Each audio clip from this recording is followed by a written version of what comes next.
I'm glad that one of from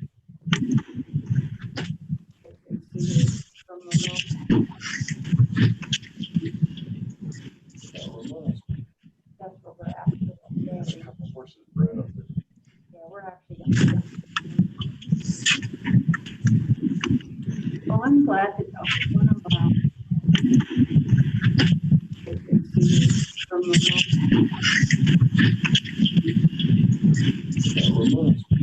that's what we're after. Horses bred up there. Yeah, we're actually. Well, I'm glad that one of from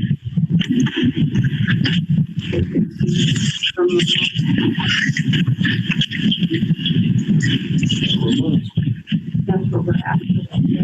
Horses bred up there. Yeah, we're actually. Well, I'm glad that one of from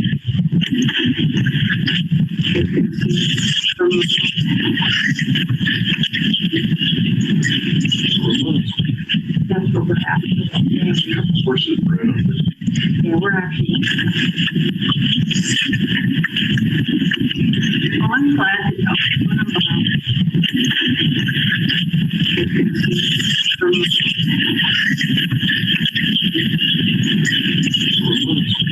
that's what we're after. Horses bred up there. Yeah, we're actually. Well, I'm glad that one of from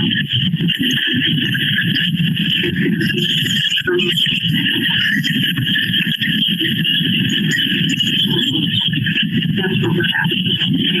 Horses bred up there. Yeah, we're actually. Well, I'm glad that one of from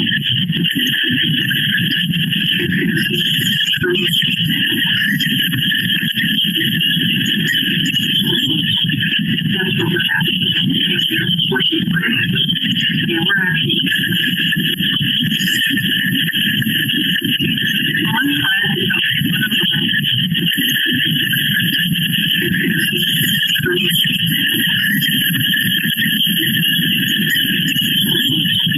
that's what we're after. Horses bred up there. Yeah, we're actually. Well, I'm glad that one of from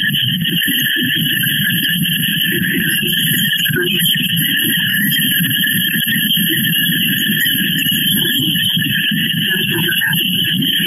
Horses bred up there. Yeah, we're actually. Well, I'm glad that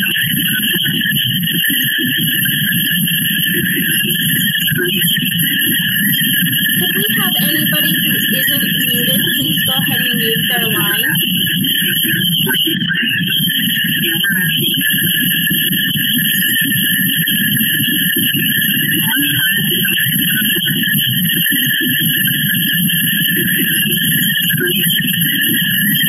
Could we have anybody who isn't muted, please go ahead and mute their line? yeah, we're actually.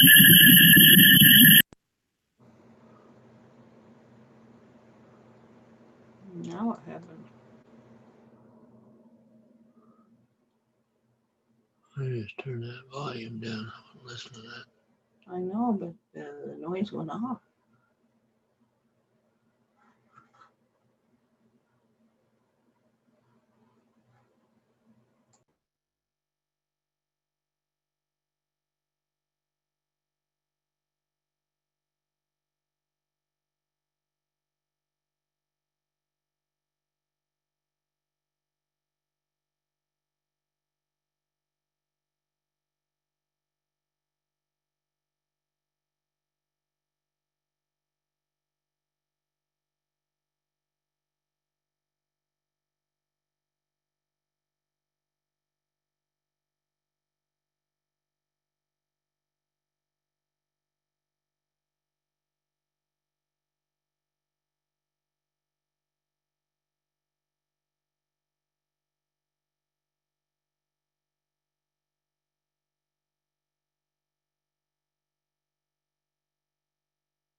All right, I guess we're going to get started. We'd like to welcome everyone here to our first annual Seniors Conference virtually and thank our sponsors, the Alzheimer's Association and Molina Healthcare. We truly miss being able to see each of you in person. We always love congregating in Cedar City to reconnect and see all of our amazing seniors from across Southern Utah. It's always a highlight of my year. But we are also so grateful to be able to meet via this alternate format to provide the opportunity for others from across the state to participate with us as well. COVID-19 has had a huge impact on all of us, but especially our seniors and other vulnerable populations. So during this time, we at the Area Agency on Aging, Five County, and other AAAs across the state and the nation continue to work tirelessly to support all seniors, and we look forward to a time when we can reconnect again in person. If I can say one thing positive that has come out of this pandemic, it is our amazing resiliency and our ability to step out of our comfort zone and to see all that is the virtual world has to offer us. As an amazing network in the midst of the chaos, we came together. We supported each other and we looked for new and innovative ways to provide services and supports to all seniors and others at risk. We can never replace the intimacy of the human touch and the value of the in-person contact. But we have learned that no matter how far away we are, we can still maintain that bond and support each other. Our ability to connect has truly become endless and no longer bound by the separation of distance. We still have a lot of work ahead of us. Not everyone has access to technology nor the knowledge to connect virtually, but we are committed to starting a new revolution in aging, where no matter who you are or where you are, we will do whatever possible to reach out to you and support you. On that note, please enjoy the next couple of hours of education and hopefully a little fun and some laughs. Thank you for joining us.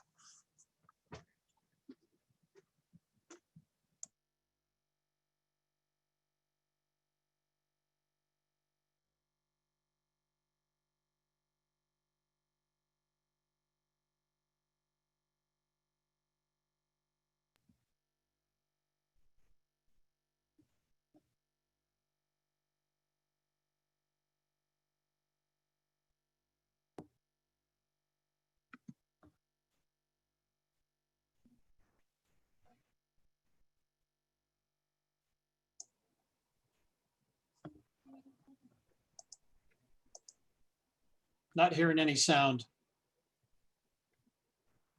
So sorry, we're working on that. Just give us 1 second. Right.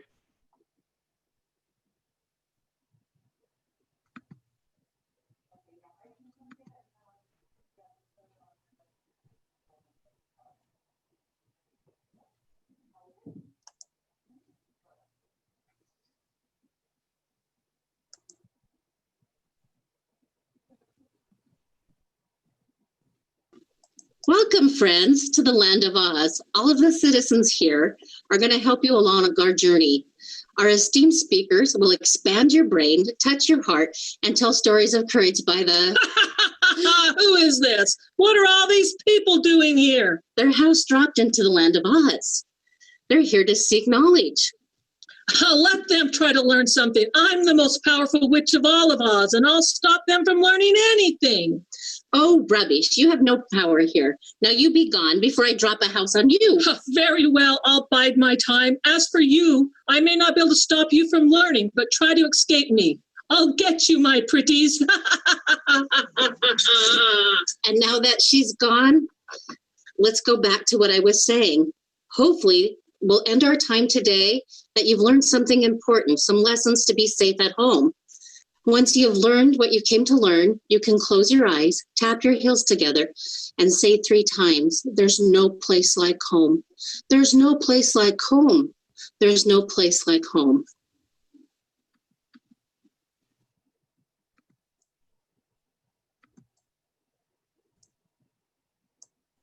Hi, and welcome to the 18th Annual Seniors Conference, No Place Like Home. I'd like to introduce our keynote speaker. Rob Entz is the Executive Director of the Utah Commission on Aging, which leads the effort to connect research, public policy, and community resources in behalf of older adults. He also leads the Bateman Horn Center of Excellence, a nonprofit research clinic. Previously, Entz was the West Regional Vice President for ARP after serving nearly a decade as AARP Utah State Director. His other career work includes Planned Parenthood of Utah, the Midtown Community Health Center, Sage Creek Apparel, work in the financial services industry, and Marriott Corporation. Ence has an MBA and a PA in psychology from the University of Utah. He has lectured frequently on financial security and older adult issues, and has served on several boards of directors, including CoImagine, which used to be Health Insights, Envision Utah, Alzheimer's Association, Community Counseling Center, and RDT. Rob Ence resides in Salt Lake City, Utah, with his wife, Liz, of 45 years. They have 4 children and 16 grandchildren. He likes exercising in the outdoors, travel, and they complement their love for theater, opera, symphony, and dance. Together, they co-lead a 70-voice choir. Ence also sings in the Oratorio Society of Utah. Thank you, Mr. Ence.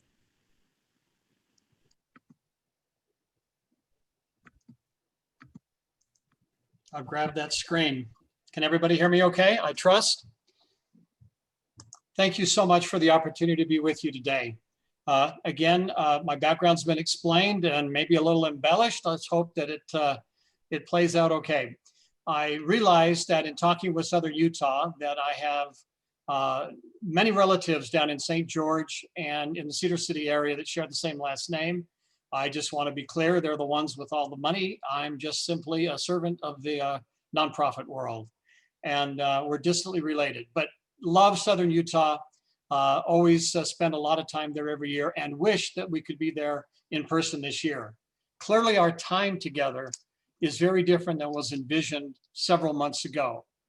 And perhaps the conversation we are having today would be a little bit different if we were in person at the Performance Center down in Cedar City. So we definitely are not in Kansas anymore. I believe that a similar comparison would be the cyclone that is described by Frank Baum, or a tornado as many would call it, upended Dorothy and others, much the same way COVID has interrupted our lives and has created for us all kinds of challenges, sometimes unnecessarily politicized, as we try to deal with social restrictions, limitations on seeing and visiting loved ones, particularly those who are immobile or in skilled nursing facilities, learning how to shelter in place and hoping that we have adequate shelter in where we can stay. And that's just not the case for a lot of people. So one of the things in the journey, I'm going to share my screen really quickly here, if I can launch that up.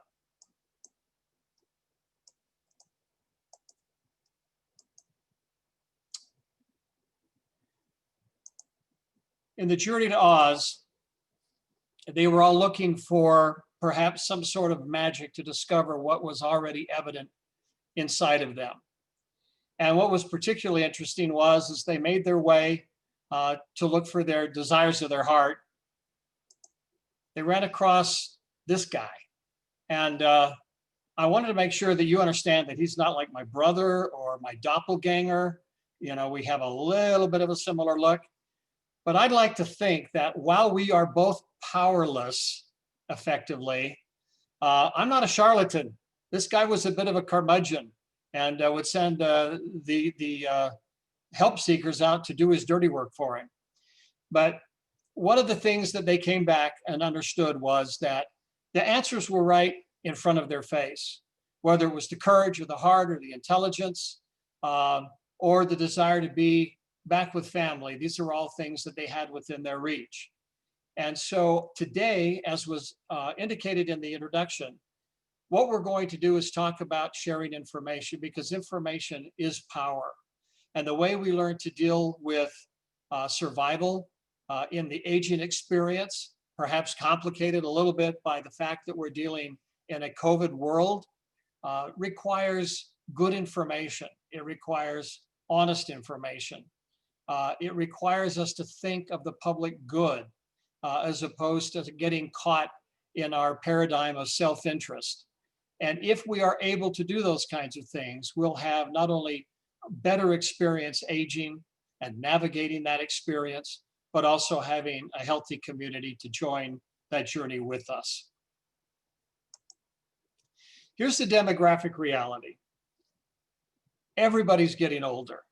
We have a much more diverse group than we've ever had before in our country and in our state. And the most important thing to recognize is the older individuals in our society are the fastest growing segment of the population. And by 2030, 1 out of every 5 individuals will be over the age of 65. And if you look at percentage increase, the 85+ population is the fastest growing segment in the state of Utah. And you compound all of those demographic realities into the new paradigm, it creates for us not only challenges that we have to consider, but it also really points the way for many opportunities for us to do things we may not have thought possible. I wanted to just throw a bunch of words at you or terms and ask you to ponder for just a moment. If you looked at all of these issues that we at some point deal with in our older aging experience, which of these would you say is the greatest threat to our health? Now, I wish we could whiteboard that and get some answers, but just think about that for a minute. And where would you land if you had to determine which of these issues?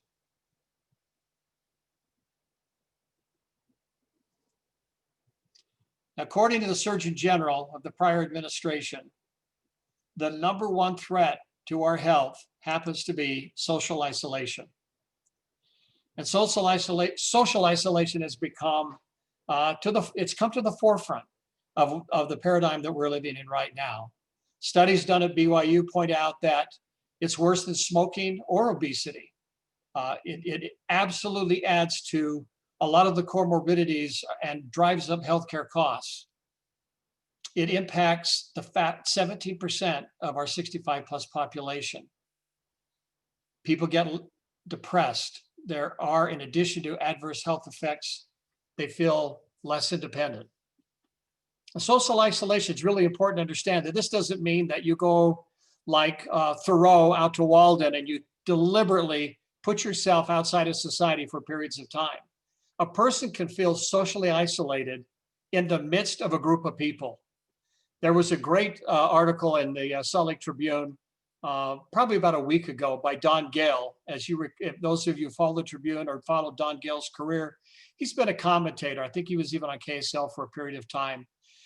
Well-spoken, but he talked about the experience of getting older. And his tagline was this: you get old and you die, but first you disappear. And he was describing the experience of what it was like to be involved in a crowd, even with family sometimes. And it's always the individual who nudges the great-grandchild or the grandchild to say, oh, be sure to go say hello to grandma and grandpa. Make sure you know they're there. We don't want to be the individuals who blend into the woodwork, but when we are less mobile, when we are feeling frail, when we are not able to have those same social connections, if our mind and mental capacity start to diminish, there are a variety of things that make it very easy to become socially isolated.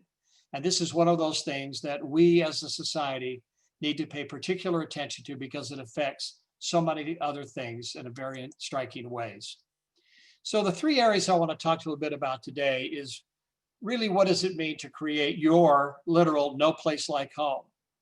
And what are the requirements of having a comfortable place to call our own? We'll talk a little bit about what it means to be independent versus isolated. And then we'll talk a little bit about how to do that safely. And then I want to just share a little bit about my personal journey as we continue down the road of our current experience. I think that everybody could articulate your own definition of a home. And I think you will all agree that a home is not necessarily a house. A home is a state of mind. It's an environment. It's a psychological construct that there are things that we require to be, considered. This is really a home. So while it would be nice to have a roof and 4 walls, there are other accoutrements that are really important that attachments that we think are important. Maybe it's family, other people there, maybe their pets, maybe their memorabilia and things like that, that absolutely make it feel like this is a place that I feel safe, that I feel free, that I feel sheltered. And all of those things are really important if we're going to be successful in having the conversation about aging in place. And I hope that you all know, and I hope that you may agree with this, but statistics show that most individuals in their aging experience would prefer to age in place, would prefer to stay home if at all possible. And if that's not possible, to find a situation that basically accomplishes some of the same elements that we would want in a home of our own design. So the physical and the environmental are all very important, along with the psychological and emotional aspects of having a home environment. Here are some of the things that make it a challenge as we are aging in place. I've already talked about social isolation. We do have about 8 to 10% of our senior population, our 65 plus population, they go to bed hungry every night for food insufficiency. And we have tremendous services. You had an opportunity to see Carrie at the beginning of this presentation, and she represents, the 5-county area agency on aging, and there are 11 other organizations like that across the state that play such a vital role in helping provide services to our community, particularly to those who are most vulnerable and frail. Food insufficiency is one of the things that they try to address. It's really important that there's financial adequacy. Again, this is a real challenge, and we're going to have some conversation today about protecting yourself from being compromised on the financial front. And another area that's a challenge is just in that housing arena is having enough housing inventory that accommodates not only affordable pricing for older adults, but also to have the features that allow us to safely live and navigate in those homes. So I'm going to talk a little bit about independence and isolation. And first of all, I think everybody understands the idea of universal design. I just alluded to that a moment ago. But universal design is when either the home you live in or the home you hope to purchase has the products and the technologies and the building of the environment, not only aesthetic, but that they are able to be used by the broadest range of people with different levels of ability, different ages, gender, physical limitations, whatever. And the more we can do that, the more options individuals will have to safely age in place. Now, one of the things I want to talk to you about is who gets to choose about this. One of the most important things we should all value is our right to make decisions for ourselves. And I just talked a little bit earlier about the importance of, in a pandemic setting, the importance of doing things for the benefit of the community. And that's not what I'm talking about here. I'm talking about charting your own destiny as you navigate aging. And if you don't choose and take the time to think about the values and the priorities that are important to you, and to be able to articulate what outcomes you would have if you were sick, if you were, terminally ill, confronted with death, and, what are the costs associated with your decisions? What is the timing you would like to see? And what are the relationships that you're impacting by your decisions? Or more importantly, the impact that you're having on people for your lack of decisions. What some people realize is that, oh, so-and-so will make a decision for me, or these guys will put their heads together and they'll decide. Those are the worst kinds of decisions, because it'll create chaos and heartache that will stay with a family, could linger forever. What you want to do is make good decisions based on good information and prevent systems from acting on you. Your failure to make good decisions means that someone's going to make them for you, or some institution's going to make them for you, or some court is going to make them for you. So the idea here is the best information you can, if you haven't already, map out and chart your course, the things you would like to have happen to you. Now, there are basically 5 stages of aging, and your needs are going to change throughout all of these different stages. Hopefully, all of us can remain as independent as long as is practically possible. But what happens is that when we're no longer completely independent, we become a little bit co-interdependent with other people. It could be a partner, a spouse, a younger or older family member. Then we graduate into more dependency, crisis management, where we need really special services. And then, as I've indicated, sometimes there are decisions that need to be made ahead of time regarding the kind of end-of-life conversations and care that you choose to have.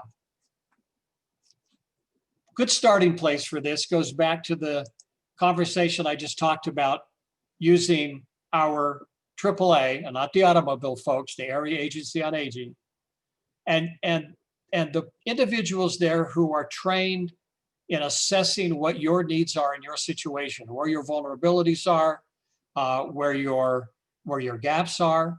And this could go from your mobility challenges, it could be, again, home design, it could be physical or mental capacity.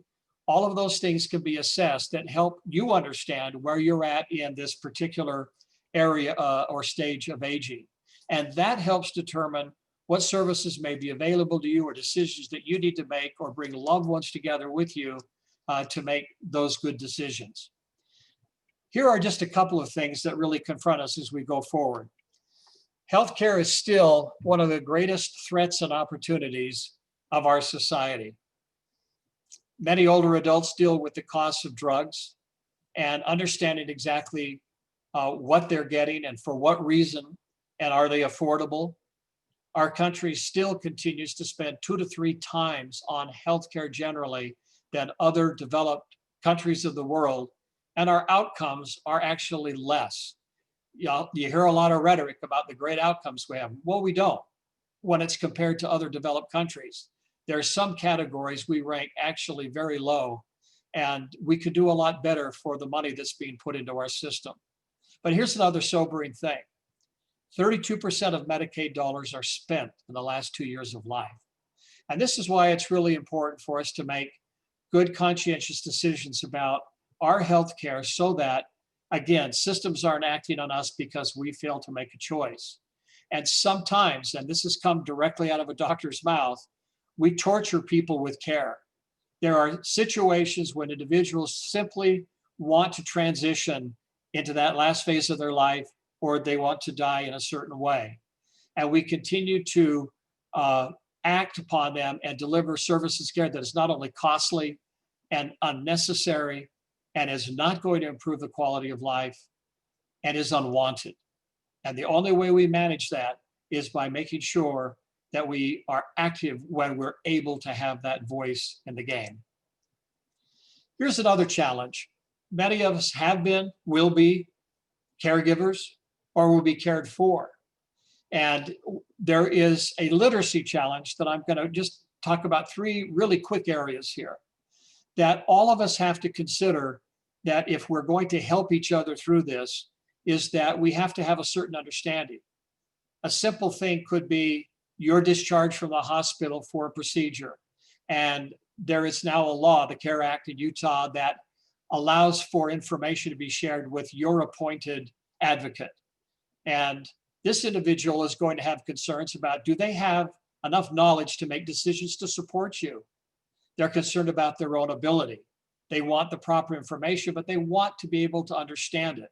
Because if we don't get that right, the kind of adverse outcomes that come with poor communication and understanding is going to lead to readmissions, relapse of care or of health condition, and basically, again, a very costly and unfortunate situation that can have very negative effects on your health. So we want to make sure we have good information and support services for our caregivers. The other thing is the literacy of finance. You're going to hear again later in the presentation today some things that you need to be aware of to protect your resources. But basically, whether the word is finance or whether it's health, you can use this definition to simply describe that it's a limited capacity to obtain, process, and understand basic information and services needed to make appropriate decisions. This is why knowledge is power. And when you talk about having worked hard in your life, and when you take resource with your Social Security, retirement funds, 401k, whatever, and you feel like you're being attacked, the more information you have to protect yourself is very, very critical. But you have to know how to make those decisions safely. The same thing applies to health. About 38% of US adults have limited health literacy, or the ability to understand enough about the terminology and the instructions to make appropriate health decisions.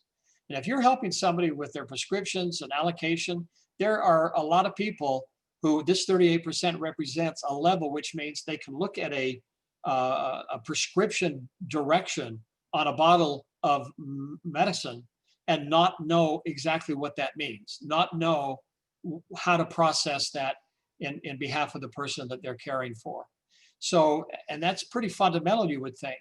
But one of the challenges we have even beyond that is just understanding enough about how do we interpret basic healthcare services and what do these medical terms mean, and getting the help you need so you can make appropriate healthcare decisions. The other thing that is really critical is that you take the time in your life to review your planning. So if you've made decisions that at least every 10 years, and it's not that a lot of us, including me, have a lot of 10-year increments ahead of us, but you know, throughout your life, that you are reviewing your major planning on health and finance and end-of-life conversations every decade. And if there's been a death in your family, that's another trigger for changing things. If there's a divorce, if there's a new diagnosis of health, if there's a decline in health, or if you move to a different jurisdiction. These are all really important triggers for you to sit down and review the documents you put in place, whether powers of attorney, wills, advance directives, post agreements, all of those things. These would be key triggers to do that. This just gives you, and a lot of this information, I believe,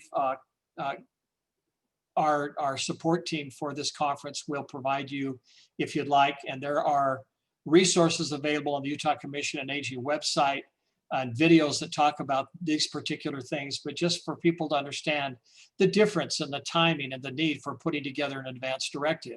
Everybody over the age of 18 should have an advance directive so that they're, again, not acted upon by the system. If something happens in their life, they have an opportunity to have given guidance about who should help make decisions as they would if they were capable of speaking for themselves. Post agreements are a little different. It's very much an end of life kind of conversation. It's not inappropriate to have those earlier. It's just that it wouldn't be acted upon until you are either terminally ill, expected to die perhaps within 6 months, just a circumstance. But again, not everybody knows when that's going to happen. If you look at the current pandemic situation we're in, there are individuals who are healthy 1 week and they're in the hospital on a respirator the next week. Now, maybe a small percentage of the population, but that all of a sudden puts into play a lot of things that you wish you would have taken time to think about, that you no longer have that opportunity to speak for yourself. And in the state of Utah, there is a hierarchy. If you're not able to decide for yourself, and if you haven't appointed a health agent to speak for you through an advance directive, then there is a hierarchy. And it's really important to understand. A lot of people think that they can do a DNR, do not resuscitate, and just have it handwritten, or they can stamp it on their chest, or they can put in their advance directive. That isn't going to work. If the EMT shows up and all you have is an advance directive and say your preference is to not resuscitate, they're going to resuscitate you. The only time that a do not resuscitate is going to work is if it's part of a medical order, which is a provider order of life-sustaining treatment or a post agreement. And so it's really important, again, that either you've designated somebody to make that choice for you if you haven't done it, or you make that decision to get that document in place. Short of that, here's a hierarchy, according to the state of Utah, of people who can be requested to be a healthcare agent. And this is the order they go down. And, you know, again, you might have multiple adult children. You might have multiple siblings and grandchildren. If you don't make a decision of who that is, this goes back to how your lack of decisions impact other people's lives that can have real negative consequences at a time of stress. You don't want that to happen. I would hope you would not want that to happen. So just a couple of other things that I think are really important that we take advantage of. It was mentioned earlier about technology. Many of you are very aware that a lot of your medical appointments these days are going through telehealth. This very conference is a teleconference delivering educational information because we can't be there in person. We need to learn how to use it effectively. We need to make it as warm and friendly as possible. It should perhaps maybe never replace those occasions where we can get together and mingle and give hugs and touches, the things that are appropriate. But right now, this is a lifesaver for a lot of people. We have to learn how to use technology safely. We have to make sure, as I think Carrie pointed out in the very beginning, that there are parts of our state that don't have the broadband or the internet service available to either receive it. They may not have the equipment to implement. And even if they do have that, do they have the instruction to protect themselves to use it safely? We'll touch on a little bit more of that in a moment. The other things that you need to consider is what's the mobility options you have when you no longer can drive. And if the Area Agency on Aging has maybe limited resources to provide driving, and you don't have an Uber resource in your community, or there's no public transportation, all of these things contribute to the isolation problem. And worse, they contribute to our ability to get basic needs and services, medical appointments, grocery shopping. It requires, again, a community solution, as we are sometimes restricted how we help each other accomplish these things with lack of mobility. So I'm going to touch just a little bit on two topics that are going to be really addressed in depth shortly. When you're aging in place, or you're spending time in your home, or even if you're outside, taking a walk down the sidewalk at a park, or in wintertime when it's a little slipperier, falls prevention is a big deal. It's the leading cause of injury-related death and hospitalizations for Utah. And you're going to hear more about that in a little bit. Our goal is to help everybody have a good education about how to protect themselves from this. There's a coalition in the state of Utah called the Falls Prevention Alliance. And we have a website as part of the Commission on Aging that gives a lot of good information, tips, and resources. It's one of many places you could go to get good information. And again, you'll hear a little bit more of this a bit later from Tracy. Now, the second area that I think is really important is that we do things to protect ourselves financially. Kate's going to talk about this in a little bit, but the cost is in the billions of dollars in our country and the millions in the state of Utah from people who've been exploited. Sometimes these are from unwanted and uninvited sources. And she's going to talk a little bit about who some of these are, you know, and all kinds of scams and ideas that come from, hello, I'm from the IRS, I'm from the government, I'm from, you know, the warranty company for your car, you know, that one that you don't even own anymore, or you never had a warranty in the first place. I mean, the list goes on and on and on from these boiler rooms until they get you. But here's the important thing. Technology, phone, whatever it may be, you have to figure out who lets these folks into our lives. What you have to do is follow the advice given by Kate and make sure you're not the one that opens the door for them. You wouldn't go downstairs and have somebody knocking on your door you didn't recognize and look very strange and uncomfortable and say, come on into my house. You can't let them into your life through technology either. And we have to take responsibility for knowing when we engage on the phone or on the internet and when we don't, and what are those telltale signs. She'll cover all of that. In the few minutes that I have left, I want to just talk a little bit about a personal perspective, because I think there's some other things about aging in place safely that are very, very critical. Sometimes the people we trust the most are the people who are the ones who betray us. And you're going to hear a concept today called affinity fraud. It actually accounts for a large, large portion of the financial fraud. We may not talk about today are other kinds of abuse. During this lockdown, if you will, during the pandemic, incidents of family and spousal abuse have gone up dramatically. And the challenge that creates for us for physical protection and having resources for people to reach out and report help and to have a safe haven is really, really critical. You know, there was a time when somebody was called for help because they had been abused physically. And when law enforcement would go to the home to remove them out of the home, the only place they could put the victim to keep them safe was in jail. They couldn't put them back into the home with the perpetrator, or at least the alleged perpetrator, and there were no other facilities. And this last legislative session, we were able to get some things in place where we worked out an accommodation with some of the long-term care facilities and assisted living care facilities to allow for a safe haven with some of their extra beds for people who have been victims of abuse. That again is one of the things that we can all do as community partners to come up with solutions that don't have to cost a lot of money, that protect our mutual citizens, and it thinks outside the box a little bit. But it's really critical that we don't let those things go and leave people in harm's way.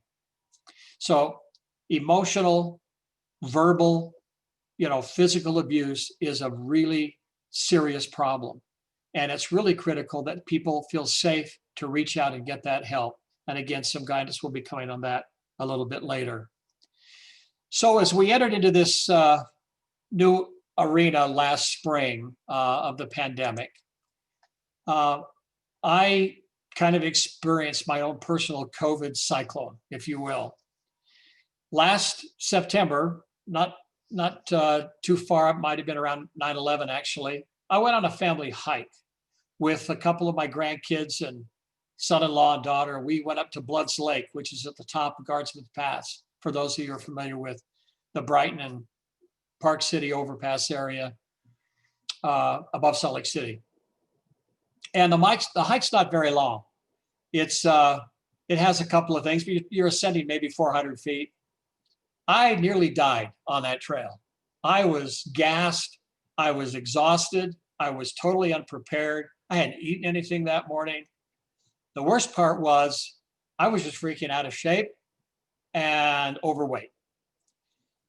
It was kind of a wake-up call for me, but truthfully, I didn't do a whole lot about it through the winter time, and continued to carry on activities until all of a sudden, early this February, we sort of had a come to the water conversation, my wife and I, about things that we needed to address if we're going to have a healthy life and lifestyle for as many years as we may be lucky to survive.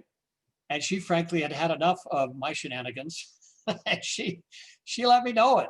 And so I did a lot of thinking. Well, the other thing that kind of shocked me into reality with this was, and I had to keep in mind, here I was, an individual that was in high school. I was a track athlete. I was a miler and a cross-country runner. I was probably about 160 pounds at best. I was the one they referred to that had to run around in the shower to get wet because I was so skinny. In my early years of marriage, she remembers I was working construction and I used to have like 4 sandwiches made to get me through a lunch because I burned so many calories during the day. Well, that goes away pretty quickly over the years. And bad habits coming from travel and long work hours and not managing stress and behavior put me in a track for a problem. And so, not unlike a lot of individuals who have become kind of isolated and sequestered, challenged with how are they dealing with this pandemic, I went through my own thoughtful process. These next couple of pictures just kind of share with you something that was published on an NPR program, kind of the faces of people who are dealing with this environment and how they're trying to make the most of it. And I find these very, very touching and sobering, but these are our faces in just a different setting. But it kind of gives you an idea of there's a lot that's going on in their faces behind those pictures of what they're experiencing, what they're yearning for, what they're missing, and how they're coping and surviving together. And it crosses all generations, all ethnicities, all parts of our country. We have limitations. Well, mine was a kick in the pants. So here I was walking with Alzheimer's last fall, and I was knocking on the door of 300 pounds, which was about twice of what I was when I was in high school. I didn't realize that, but I had put myself on the verge of some pretty severe danger. So one morning or one night I won't make you look at this picture too long because it's a little bizarre. But this is me in the St. Mark's emergency room in March of this year. I'd had a gallbladder attack, which I had been having for 25 years and had never had it addressed. But this one was a Lulu. And when I got to the Emergicare, to the Instacare Center, my blood pressure was over 200. And they basically said, we're not treating you here. We don't want to touch you. You go right to the emergency room, which I did. And I think the thing that was the biggest challenge for me was as I came back from that, like I said, I promise I wouldn't show that too long. As I came back from that, I was reading the medical notes that were shared from the providers. And it said in very clear words, morbidly obese. That really hit me. I mean, I knew I was big. I knew that I had lost a lot of capacity. I knew I was an irritant to my spouse. I loved food, I still do. But I realized that I had allowed my life to be managed by outside influences. This pandemic for me was an opportunity to slow life down and to find a way to reflect, like the pictures you saw of those people behind doors and windows. What is it I want my next 5, 10, 15, 20, who knows how many years to be? And I had to change something dramatically to do that and to find what it was that was going to bring peace and satisfaction, mental stability, emotional, physical stability to my life and to the relationship that I have. And so that was it. And those words, morbidly obese. I knew the pandemic is worse on older men. And if they're obese, you're about toast. So I kind of put myself in the category of no return if I got infected. So we decided that we would become, my wife is always very active. She hikes a lot. I decided I need to do a lot more of that because I remembered that September hike last year that just wiped me out.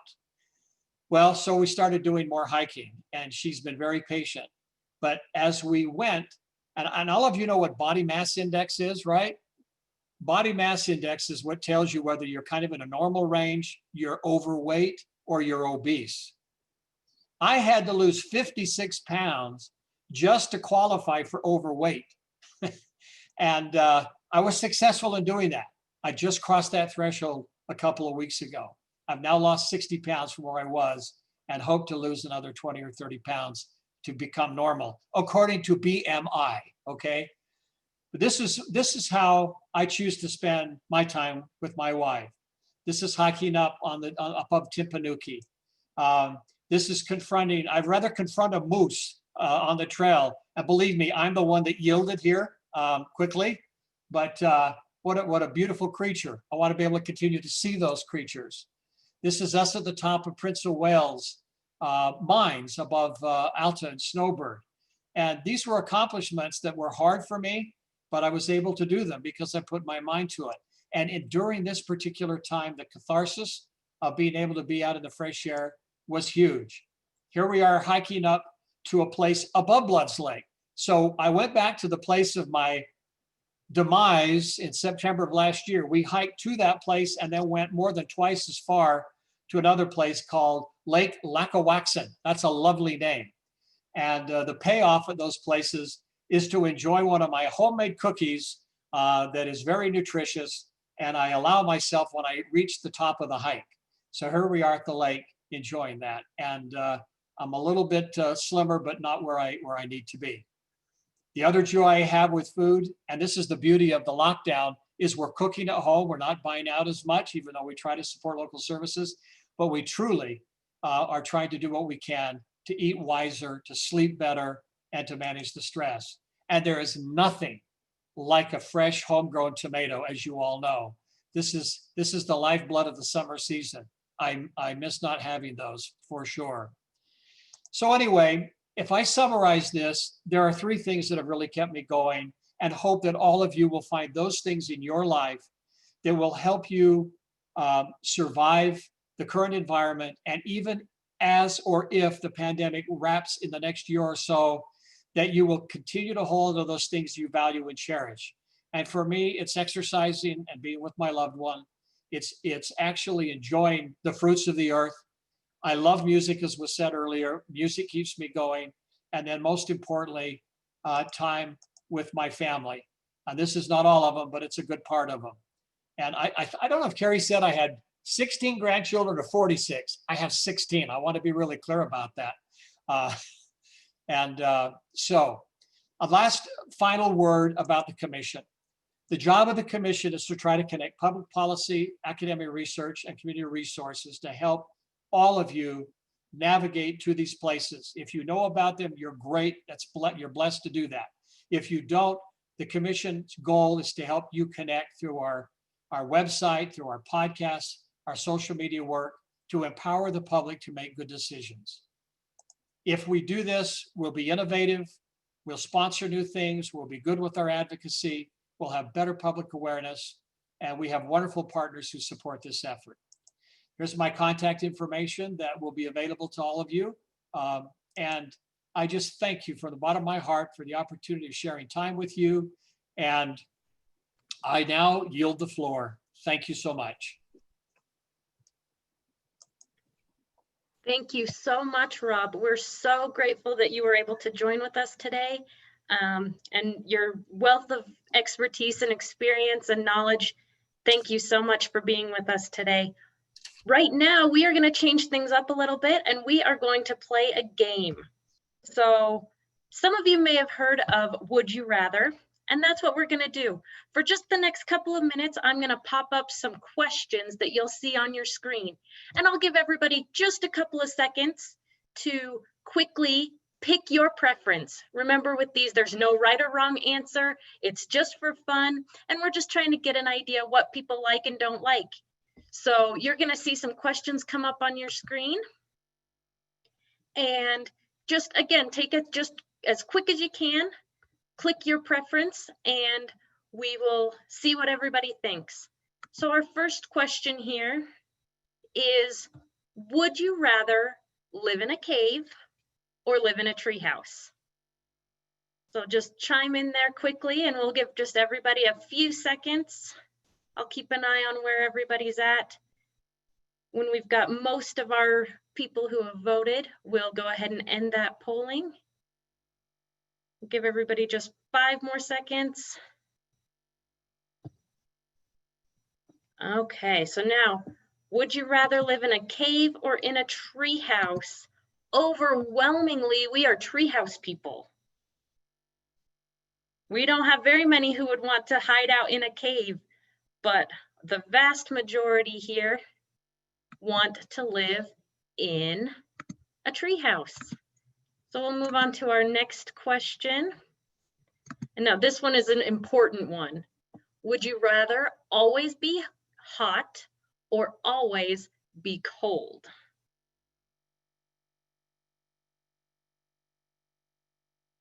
I'll just tell you, in my office, the air conditioning is always on and it's always freezing.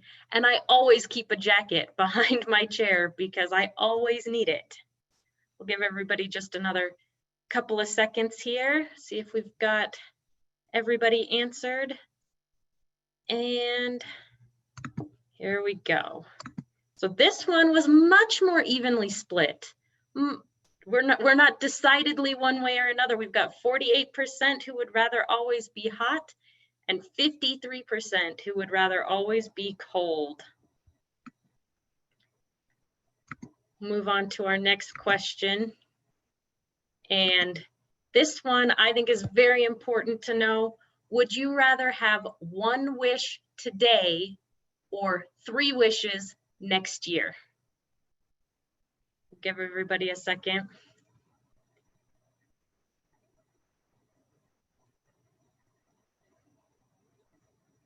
This question reminds me of that, marshmallow experiment that they did with kids way back and, track their outcomes. Who does better when, if they could wait to eat their marshmallow? So it looks like pretty much everybody has chimed in, and where again, this one, about 36% said one wish today and 64 can delay that gratification and wait for 3 wishes next year. Do our next question here. This one is my favorite of all the questions we have. Would you rather be forced to dance whenever you heard music or forced to sing along to any song you heard? So do we have singers out there or dancers, or what do we got here?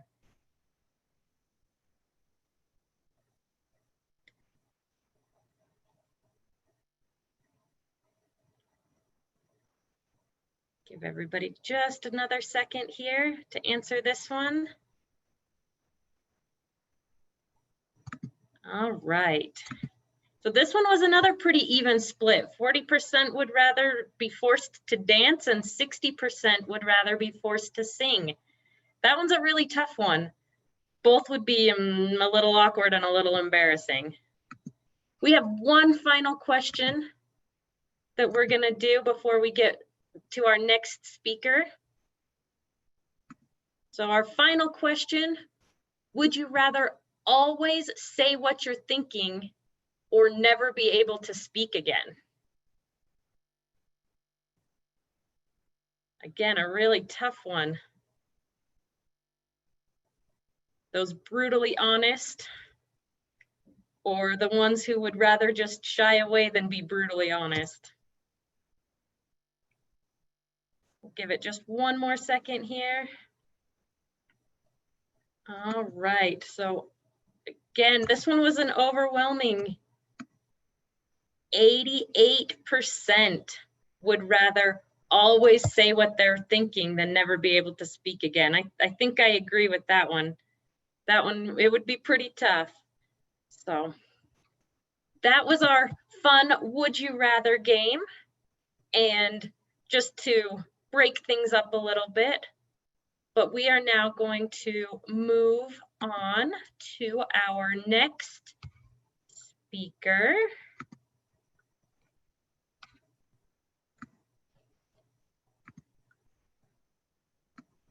Up next, we would like to extend a warm welcome to Tracy Barney. Tracy is the program coordinator for the Traumatic Brain Injury and Spinal Cord Injury Funds that are housed in the Utah Department of Health, Violence, and Injury Prevention programs. That's a mouthful. Tracy has been in the field of brain injury for over 20 years, and she has a son with a brain injury. She has worked for the Utah Department of Health for 4 years and worked with a provider that provides services for people with brain injuries so that they can live a more independent life within their community for 17 years before that. Tracy received her degree in health administration from Weber State University and is a certified brain injury specialist trainer with the Academy for Brain Injury Specialists.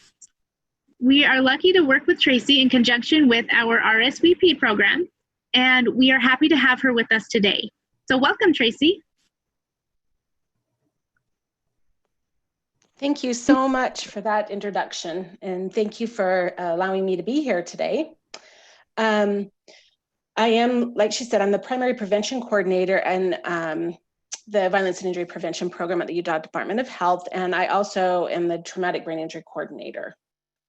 Next slide. So I'm going to talk a little bit about falls and traumatic brain injuries today.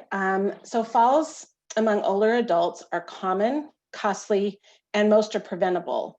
1 in 4 adults over 65 and older fall each year. It costs $50 billion annually, $9 billion in Medicaid, $12 billion private out-of-pocket, and $29 billion Medicare. And the preventable portion of that is clinicians can use what they call a STEADY program that the CDC sponsors. Next slide. And when Rob was talking earlier today about the growth of older adults, this just kind of is a little pyramid. I know it's small, I'm sorry. That kind of shows in 2018, estimated 52 million people over the age of 65. There'd be about 36 million falls, and 8 million of those are injuries. And in 2030, it's estimated about 75 million people, aging adults, and 52 million falls and 12 million injuries. So that's a lot of injuries and falls. Next. In Utah, this is a pyramid. This is a yearly average from the years 2013 to 2015 for Utahns age 65. Our data is very limited because of what they call ICD-10 codes changed from ICD-9 to ICD-10. So we don't have the most current numbers yet. So I thought some numbers are better than no numbers. So as you can see, there was 172 deaths, over 3,000 hospitalizations, 9,000 emergency room department visits, 10,840 emergency medical service calls, and 97,000 falls. Next. Falls are the leading cause of injury, death, and hospitalization for Utahns age 65 and older. Nearly 1/3 of Utahns age 65 and older reported falling at least once in the past year. And every 50 minutes, EMS is dispatched to a resident of an older adult with a complaint of a fall. And as many 30% of older adults who fall suffer injuries which may limit their ability to live independently. Next, thank you. This here is just showing the falls hospitalizations from 1992 to 2014, urban versus other counties.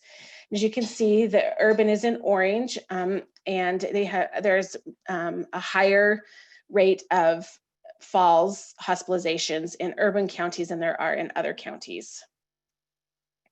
Next. This slide is showing falls by health district in Utah. The US average is over on the right side of the screen, the second. Yes, that one, thank you. That's the US. Summit County is a little bit higher than the US average, and you can see Utah counties are a little bit lower. Next. Falls between 2012 and 2014, females age 65 and older are significantly have a higher rate of hospitalizations than males 65 and older. As you can see, in the orange is male and then the gray is female. And these are hospitalizations. Next. This is Utah, this is deaths. And as you can see here, it's changed a little bit. Males actually have a higher death rate than females from falls. And falls caused 691 deaths in Utah between 2016 and 2018, and more than 80% of those deaths were among Utahns age 65 and older. Thank you. Okay, now I'm going to talk about traumatic brain injury, and you'll see as we go along how this is relatable to falls. Approximately 25,000 people are treated and released from the emergency room every day in Utah. 2,400 people are hospitalized, 22,000 are treated and released from the emergency room, and 584 people die every year in Utah. That's about 2 people, almost 3 people a day. Next. This is why we talk about this. As you can see at the very bottom, falls are almost half of all TBIs. You have motor vehicles, and these are deaths from falls, and it goes all the way through your off-road vehicles, bicycle crashes, etc. But falls are almost half of all TBIs in 2015. So that's a pretty big number. This is in 2014, they kind of combined some things, and this is just a graph just to kind of show you TBI in general, traumatic brain injury. I don't know if I clarified that, I'm sorry. TBI is traumatic brain injury. So you can see deaths, unintentional injury are higher in deaths. But if you go over, and those can be, falls are considered an unintentional injury, but they did take those out. Oh, I'm sorry, intentional injury, I'm sorry. If you look at hospitalizations, 63% are falls. And then your emergency room visits, 36% are falls. Next. So fall-related TBIs are a leading cause of injury and death among Utahns 60 and older, and 57% of falls-related TBIs occur in or around the home. Fall-related TBIs occurred most often from one level to another, so going up and down stairs, and falls on the same level were the second most common cause of falls. Thank you. This shows you the percent of falls-related TBI hospitalizations. So these are people who have fallen and sustained a TBI that have been hospitalized. And as you can see, this just breaks down the male and female. Again, female are higher a little bit there when you get to age 75 and over for hospitalizations. Next. And then this is an interesting, some interesting numbers that we pulled in for 2012. We were able to get some information, and these are discharge status of people, of individuals who have fallen that were 65 and older. And as you can see there, 31% of them are returned home. 28% are sent to a residential facility. 10% transferred to an inpatient, 17% return home, and 4% are transferred to another acute care hospital. So those percentages add up to being higher than those that are returned home from to self-care after sustaining a TBI after a fall. Next. Also, an interesting fall-related fact is they did a sample of 107 people aged 65 and older who had a fall-related TBI, and of those, 68% were taking 4 or more prescriptions, prescription medications. 45% were taking 5 to 10, and 15 were taking 11 to 15, and then 6% were taking more than 15 medications. So medication, talking to your pharmacist is really important when it comes to fall-related injuries. Okay, next. So something good that has come out of some of all this stuff is awareness. But in September of 2019, the House Committee on Education and Labor passed the Keller Amendment Helping Older Americans. And this is something that the brain injury community have been working on for many, many years. It's to strengthen healthcare protections for older Americans by adding fall-related TBIs to a list of conditions that is covered by the Older American Act. And this will help in detecting TBIs early and connecting older adults with important services and supports. So this will allow somebody who has fallen to be assessed for a TBI. And this work is really important in trying to address that early so that their services and supports can be matched to that injury. Next.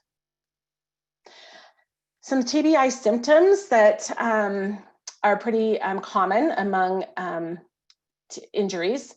They usually fall into 4 categories. Thinking and remembering, you have physical, emotional, mood, and sleep. Thinking and remembering, and some of these are a natural aging process, so they can go unnoticed. However, with a TBI, if you've fallen and hit in your head, or you even think you have, and these have gotten, this is if it's worse. So difficulty thinking clearly may be worse, or if you're thinking feeling slowed down, or if you have difficulty concentrating, or more difficulty in remembering new information. Some of the physical symptoms can be a headache, fuzzy or blurry vision. Nausea and vomiting is usually early on, usually right after the injury. You may have some dizziness, more sensitive to noise or light, and some balance problems, feeling tired, having no energy. Some emotional and mood that may be present are irritability, sadness. You may be more emotional and may have more nervous or anxiety, more nervous or have more anxiety. And then sleep is another problem with a TBI. If you find yourself sleeping more than usual, or if you've slept less than usual, or you have trouble falling asleep, these are some symptoms of TBI. There's danger signs. These signs down here are danger signs in adults that if you have these after you've hit in your head, you need to seek medical attention right away. And that's excessive drowsiness, different sized pupils, if you have convulsions or seizures, if you have trouble recognizing people or places, confusion, restlessness or agitation, unusual behavior or loss of consciousness. You want to make sure that you contact medical professional immediately if you're feeling those after you've hit your head. Okay, next. So I'm going to cover 2 assessments that are really easy to use, and anyone can use them. They are self-assessment, so family members or you can use these tools to determine whether or not you might have a TBI. So the HELPS assessment, HELPS is an acronym for hit your head, emergency room, loss of consciousness or lose consciousness, P problems, and S sickness. And I'll go over these a little bit on the next slide. So this kind of breaks, this is kind of a, shows you a HELPS assessment. And so the H is, have you ever hit your head or been hit on the head? Yes or no? Were you ever seen in an emergency room, hospital, or by a doctor because of an injury to your head? Yes or no? Did you ever lose consciousness or experience a period of being dazed and confused because of an injury to your head? The P, when we talk about problems, do you experience any of these problems in your daily life since you hit your head? And you would check any of these off. And then if you've had any significant sicknesses, and the reason they ask this question is because a traumatic brain injury is something that is a blow to the head. You can have an acquired brain injury, which is from a brain tumor or meningitis or West Nile or a stroke. So if you've had some of those sicknesses, that just may trigger, okay, maybe it is not a TBI, maybe I have a brain injury, or an acquired brain injury. So that's kind of, and if you answer yes to 3 of these, it doesn't necessarily mean you have a TBI, but it could be that some of the symptoms or the things that you are experiencing may be related to a TBI. So you could take this to your healthcare provider or they may do it on you. There are certain assessments that they can use. Next. The next one is the Ohio State University TBI identification tool. And this is just a history of TBI. This was, let's see, Dr. Corrigan at the University of Ohio actually has created this and have done a lot of studies on this tool. And we use it quite a bit with the work that I do. And it consists of 6 questions. The structured interview, so a format, it's designed to elicit a lifetime history of TBI. It avoids misunderstandings about what a TBI is by asking about other injuries and then determining if a TBI occurred.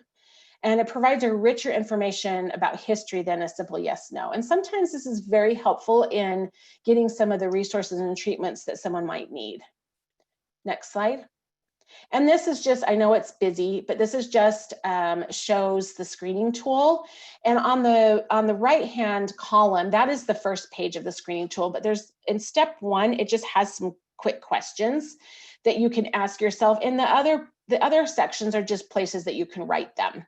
So yes, on the, in 1988, I hit my head when I was skiing, and you could put that down there, and it kind of just will kind of list those out for you. And we've had a lot of medical providers that really actually like this tool because it helps them identify some problems that someone may be having. And as you can see, it may help identify a TBI if you've fallen. Next. This is a brochure, and I brought this up because in the next slide I'll show you, but it has a quick self-assessment that anyone can do to determine whether or not they may have sustained a TBI. But the Traumatic Brain Injury Fund is actually something that I do oversee, and it provides and connects individuals that have sustained a TBI to resources and services in their community. We try to make sure that they get a neuropsych evaluation that is also paid for by the Traumatic Brain Injury Fund if there's no other means to pay for it. It's a free service. Anyone that can call, and if we can determine whether or not you sustained a traumatic brain injury or not, and can get you into the right services. But this is just some contact information about the fund. It's also on the Department of Health website, and I did put the TBI, I think that's tbi.utah, tbi@utah.gov. That email comes to me, and I'm happy to answer any questions that come through also. Next page, or next slide, please. This is the other side of the brochure.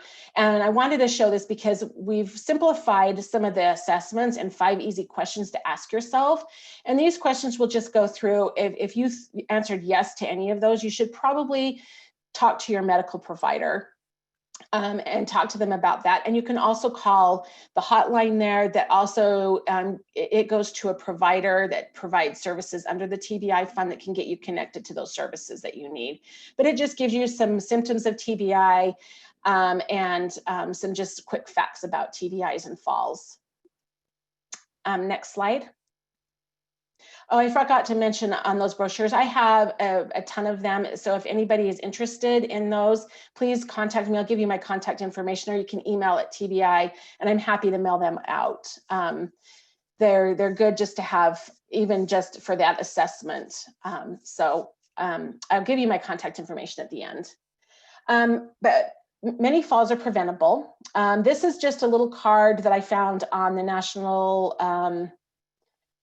Coalition on Aging, I don't know if that's right or not, Commission on Aging, the NCOA, and it talks about the 6 things that you can do to prevent a fall. And you find good balanced exercise program, talk to your healthcare provider, regularly review your medication with your doctor or pharmacist, get your vision and hearing checked, and keep your home safe, and talk to your family.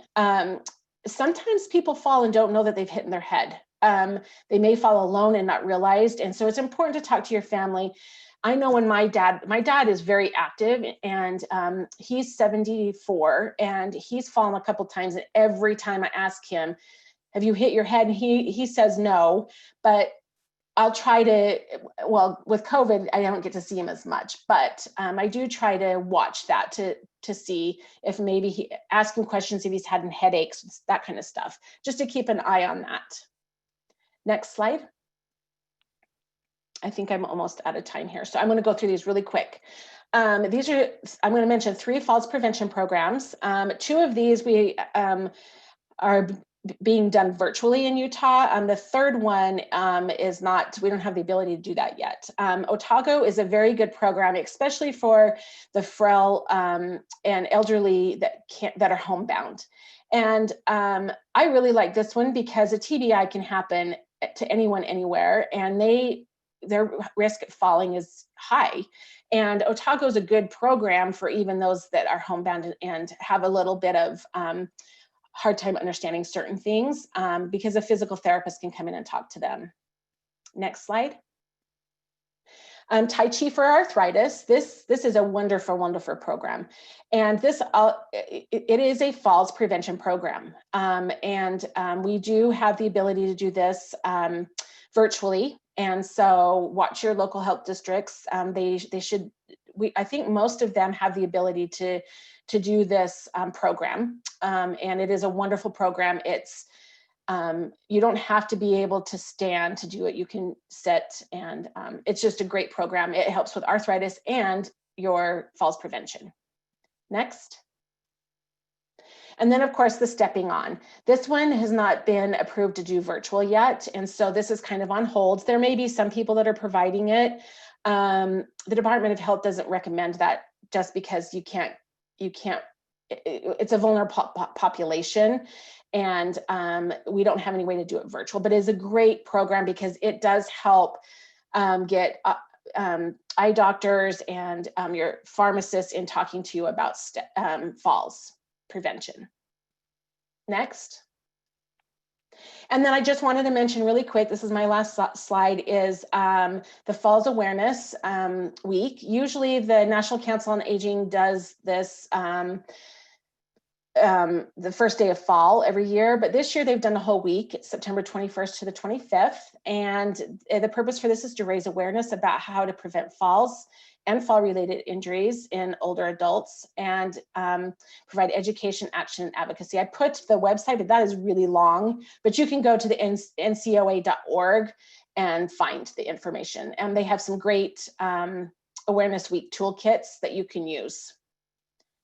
And I think that's it. This is my phone number and my email. If you have any questions about anything, I do oversee our falls. I'm the primary prevention coordinator, so I oversee unintentional injuries. So I do oversee our falls programs there. So I can get you in the right direction if you have questions about falls prevention. So I don't know if there's any questions or if we have time for questions, but that's my presentation. Thank you so much.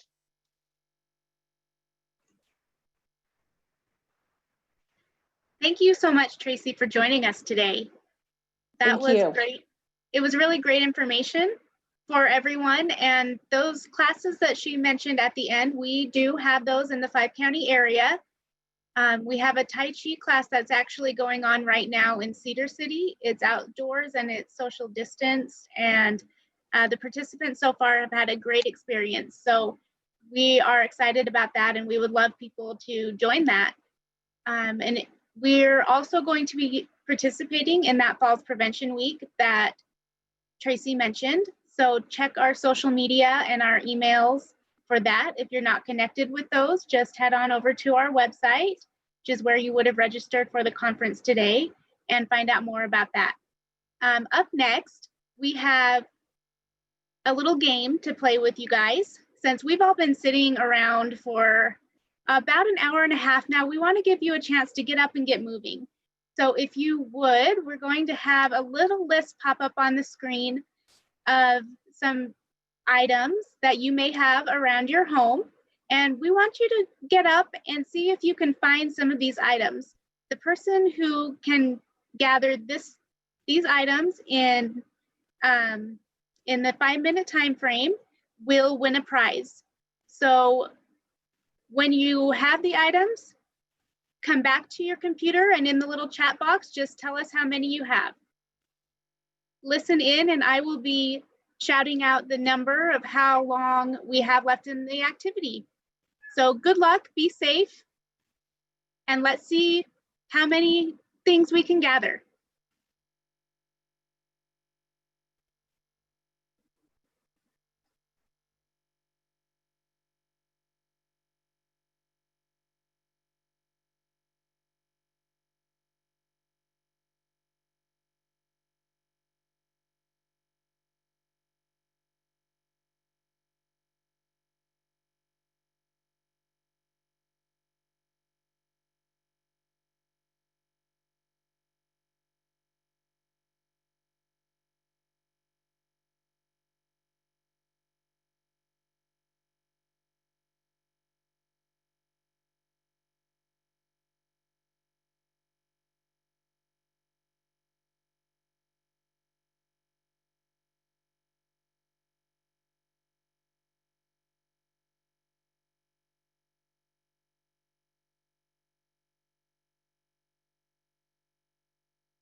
Two-minute warning.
It looks like we have almost everyone back.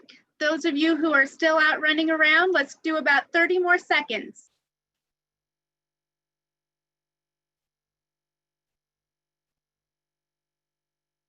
Oh, I'm seeing some of you come back with boxes full of things. That's fun. Great job, guys.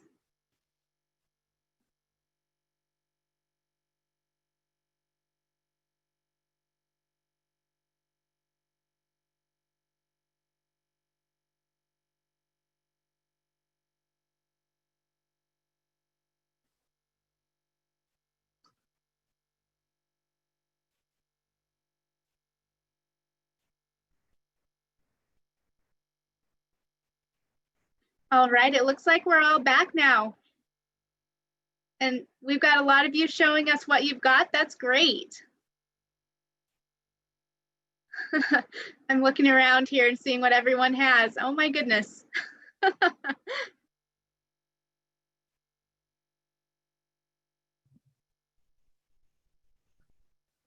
We've got pens and photos, stacks of things. It All looks right. like a few people have found everything on the list. So we will get some prizes sent out to anybody who found everything on the list. All right, so that was just a fun way to get us up and moving here for a little short break. And now we are going to jump back into our conference and have our next speaker join us.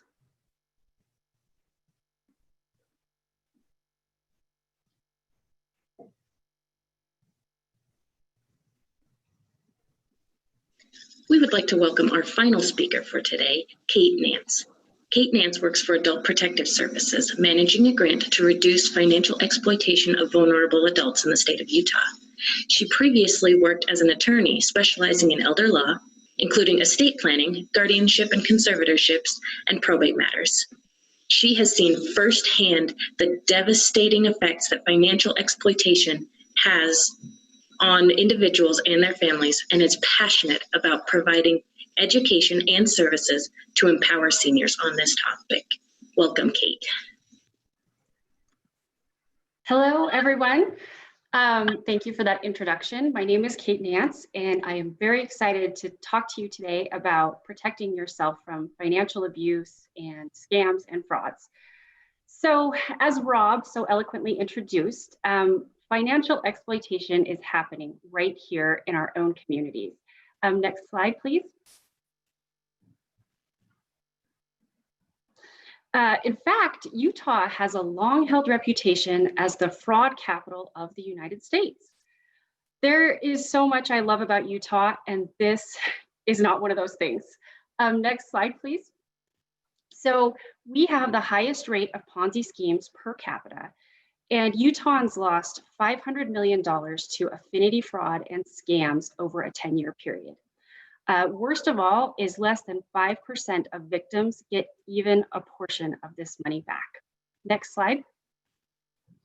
So in order to protect ourselves from these scams and frauds, it is important that we know what tactics scammers are using. A big warning sign is receiving an unsolicited phone call from the Social Security Administration, the IRS, Medicare. You should all know that scammers are able to disguise their number. It's also called spoofing, to make it look like it came from a reputable place, like a government agency. So remember that these agencies most commonly will communicate with us by mail, and it is very unlikely that the IRS is going to call and ask for payment over the phone. Remember that email addresses can also be disguised or spoofed as well. Another sign that you may be talking to a scammer is when a caller pressures you to act now. Scammers know that if they create a sense of urgency, people may not think through things as clearly. Also, be careful of someone who discourages you from talking things over with someone or taking your time to think about it. Scammers know that if you talk it over, you're likely going to realize it's a scam, so they definitely try to discourage this. Another tactic of scammers is requesting payments in unusual forms, like gift cards, prepaid debit cards, money orders, and wire transfers.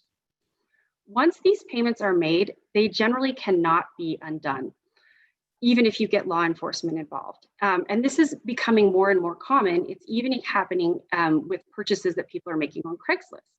So remember that real companies would never dream of accepting a gift card as a payment, and beware of anyone who requests these from you. Also be careful of someone who requests personal information over the phone, especially if it's a call you weren't expecting. So your personal information can include your account numbers, your social security number, your birth date, all kinds of things.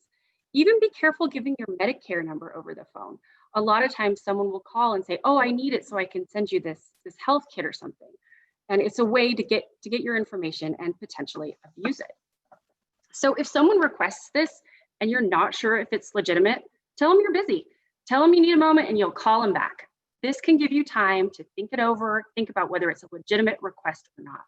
And remember, it's always worth checking it out, making a few phone calls to make sure something is the real deal before you hand over your information. Also, be really careful of anyone who threatens you with arrest or harm. This is another tactic that scammers use to create fear and stop you from thinking clearly. Remember, these people are very sophisticated and extremely persuasive.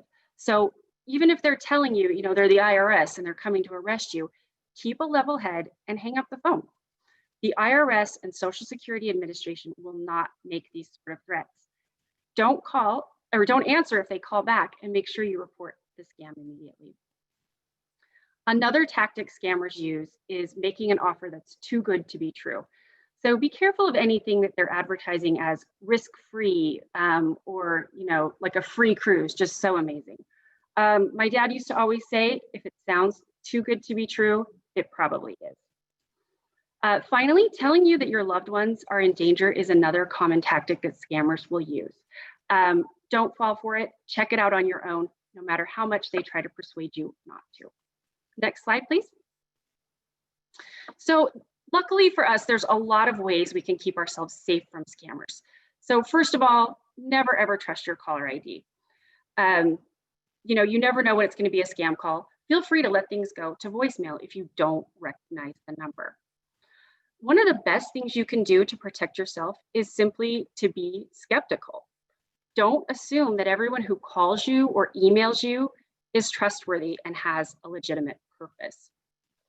Again, be really careful about giving out your personal information and make sure that you're taking your time in making your decisions. If someone's really pressuring you, that's probably a good indication that you need to step back from this situation. Hang up on scam calls, or better yet, let it go to voicemail. Don't even pick up. And always remember to verify a caller's claims on your own. If they tell you that your credit card has been compromised, maybe call your credit card company from a number that you have and that you trust and check it out. Never call them back on a number that they give you, because it might be part of the scam. You may be just talking to another scammer. So if you're ever unsure whether something is legitimate or whether it's a scam and you want to talk to somebody about it, but you don't necessarily want to get your kids worried about you, there are several hotlines set up for this purpose. So there is the Senate Special Committee on Aging's fraud hotline and the Department of Justice's National Elder Fraud Hotline. And both of these are great. They will pick up your call within just a few rings. You get to a real person. You don't have to listen to a recording, and they can answer your questions for you, and give you honest feedback and help you report a scam if necessary. Also, it's a totally judgment-free zone, so you don't have to worry about being, ashamed or embarrassed to call these resources. Next slide, please. So, despite our best efforts, there may be a point in our lives when we fall victim to a scam.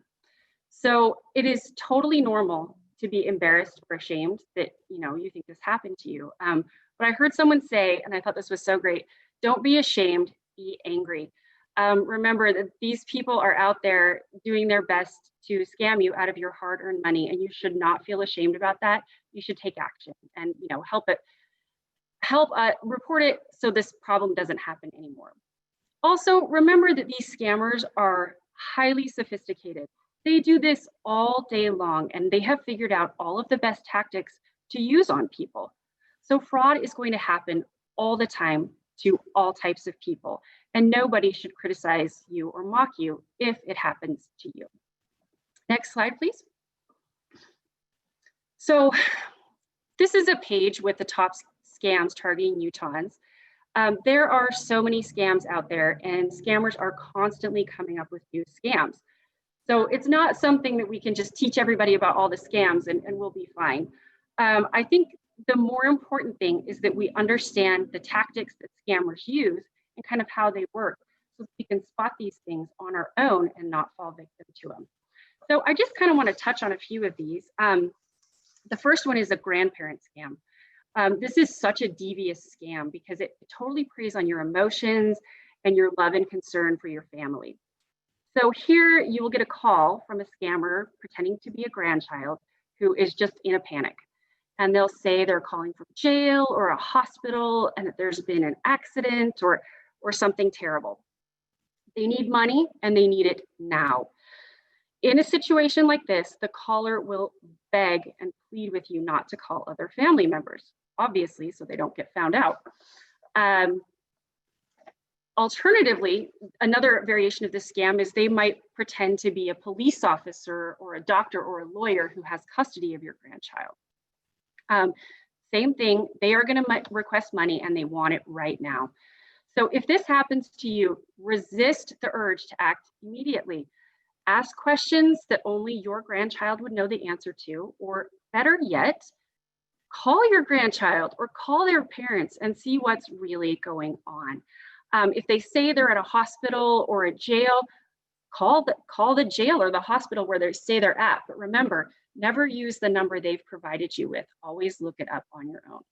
But whatever you do, don't send them money. Another scam we see a lot of is the romance scam. And this is, again, one where scammers will play with your emotions. So this will happen with someone you meet online through social media, a dating site, and apparently now the Scrabble app is fertile ground for these romance scams. So they will usually claim to be an American who's living abroad. Maybe they're in the military or they work on an oil rig, but they will give you a very detailed backstory, lots of photos, lots of information, and they will devote a lot of time to the relationship. So you might be receiving multiple texts, emails, and conversations throughout the day. So the relationship will go very quickly. They will profess love and maybe even talk about marriage. And then they're going to ask for money. And it will usually be something that really pulls at your heartstrings. They need money to come visit you, or their child had an accident and needs surgery. Whatever you do, do not send the money. If you feel like this is happening to you, do a Google search of some of the pictures they've sent, or do a search of some of like the poems or the texts that they have sent you. These people rely on detailed scripts that have been used over and over and are tried and true. So just remember, don't send money. Don't forward packages on their behalf or cash checks for them either. A lot of these people are involved in things like drug trafficking and human trafficking, and not something that you want to get involved with. So next slide, please. So let's take a look at a quick scenario. So a member of your church tells you how well his business is doing. He offers to let you invest in the business and promises returns of 15%. He is a respected member of the community and is quite wealthy. He says this is a special offer, but not to discuss it with people. He wants your answer in 48 hours. So I wish I could have you call out, what do you think are the red flags here? Does anyone want to put them in a chat box? Or I can just guess your answers. So one of the red flags here is guaranteed returns. Anytime someone is giving you a guaranteed return on an investment, that is a big red flag. Anytime they're pressuring you to answer within a certain amount of time, that's another red flag. Yeah, we got one comment, run. I love it. Also be careful if they don't want you to discuss it with other people. They may couch it like, "Ooh, it's just a special offer just for you." But usually it's because, they want to have control of the information that they're passing along. So this situation here is what Rob discussed earlier. It's a classic situation of affinity fraud. So affinity fraud is when a member of a group that you identify with, commonly like a religious group or an ethnic group, uses their membership in the group to exploit other people through fraudulent investments. A lot of times they are very trusted people, very well respected in the community, and they really exploit these ties. So I think this is just a good thing to look for, that, you know, even if it's someone you know, you always need to be careful. Research the investment on your own. Don't take someone's word for it, even if you know and trust them. I used to tell people, just blame it on your lawyer. Say, oh, they're going to insist I get this all in writing. They're going to, you know, they're just going to be on me if I don't have it. So blame your lawyer. Say that's why you need all of this information. Next slide, please.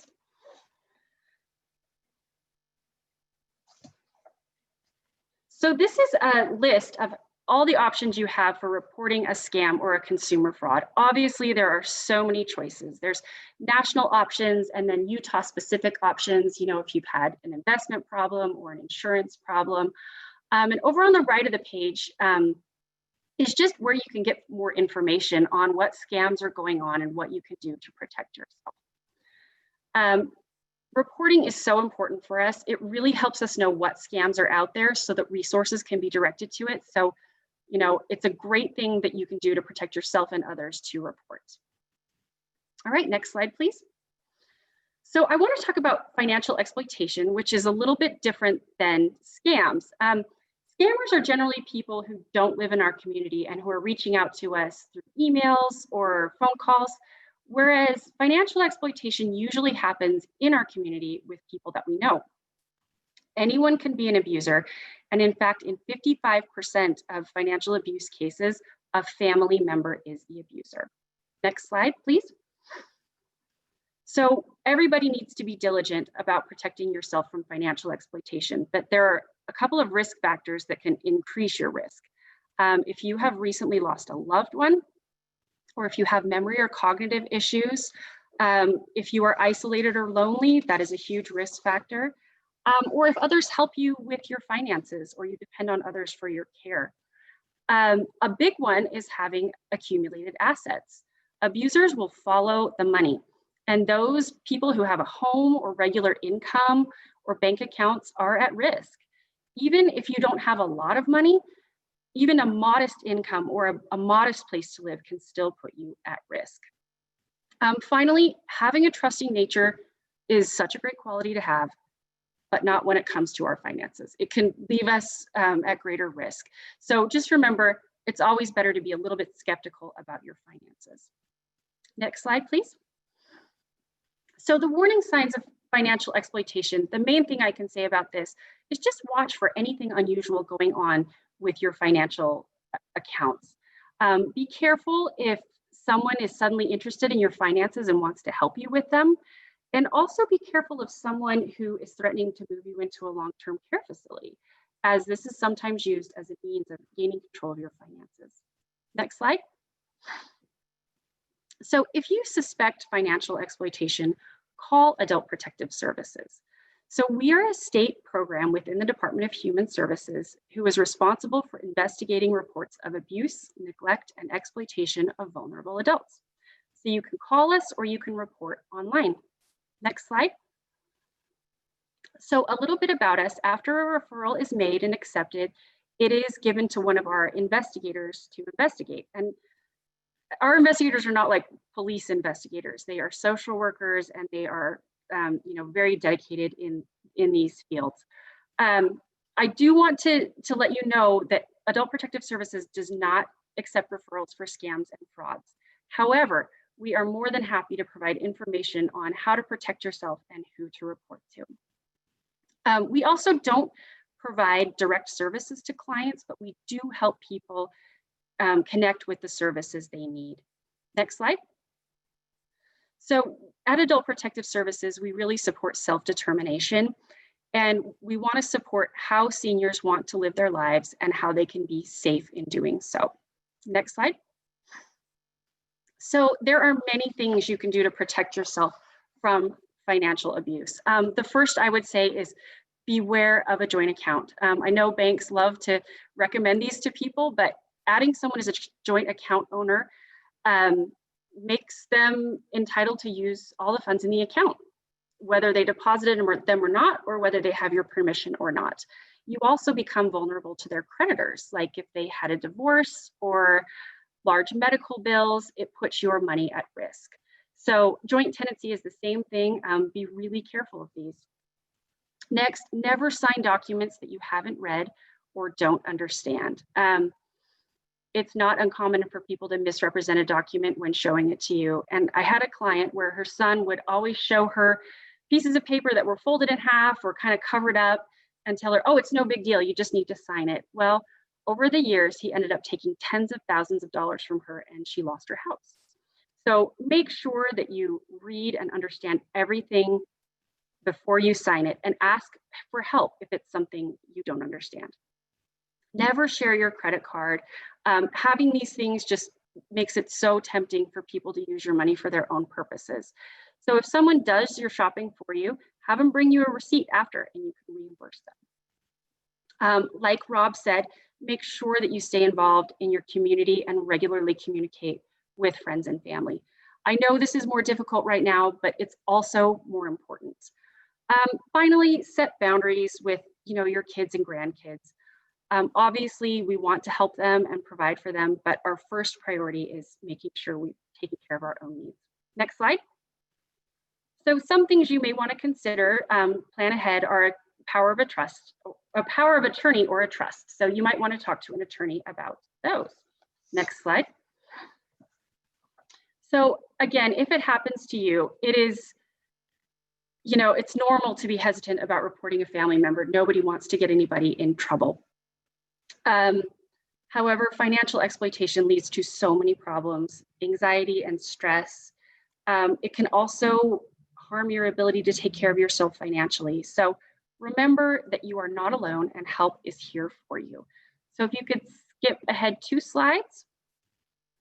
So here are some resources for reporting. Again, Adult Protective Services, law enforcement, you can call their non-emergency line, and let your financial institution know. You can reach out to Social Security or the VA if your benefits are at risk, or the courts if you have a guardianship. So last slide, please. So I'm so glad I've had the opportunity to speak with you about this today. So it really does take all of us to keep our community safe. So please talk to somebody you know about what you've learned today, and thanks again.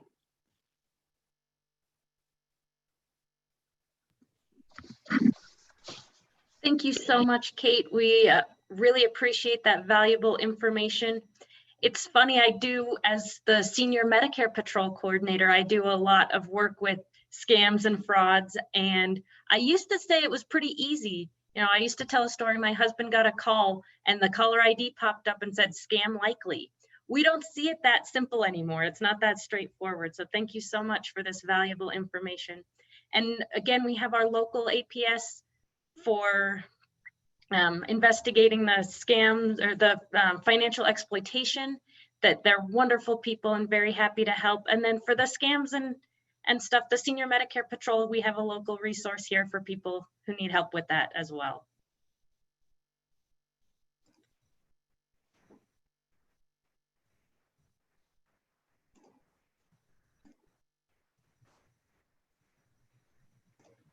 In a world where everything is done online, one agency made a lot of videos, but not every video went according to plan. These are their bloopers. I wasn't recording. I'm going to start you recording and say that again. We're recording, right? You're on. I didn't say that, did I? Is it my turn? Yes.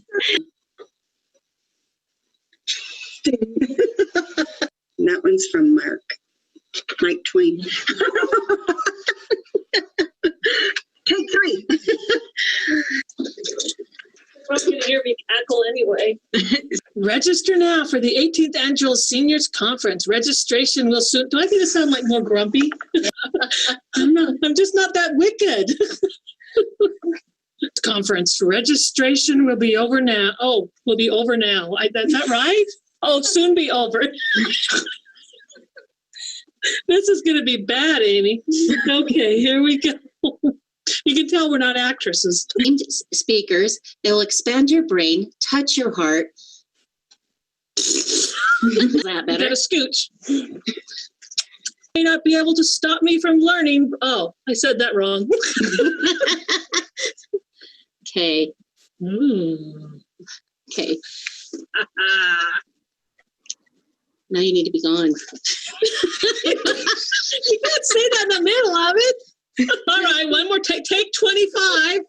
So are you a good witch? My hair just went my face. Or a bad witch? Dang. Are you a sandwich? Are you a sandwich? That's what I thought of when you said that. You're good. I'm like trying to get it down with her. I wanted to say, or a sandwich. And have a wonderful time if you make it to our conference. Perhaps you'll learn that. Let's start over. I'll get you, my pretties. I'll get you on Zoom. Be gone. Be gone. Before someone else drops on your house or drops a house on you. I did such a good job being gone.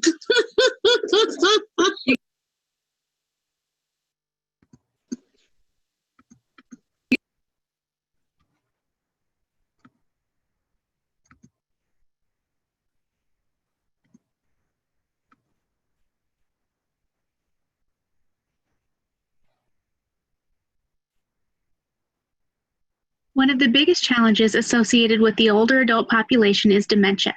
This disease is not a normal part of aging and can be difficult to understand and cope with.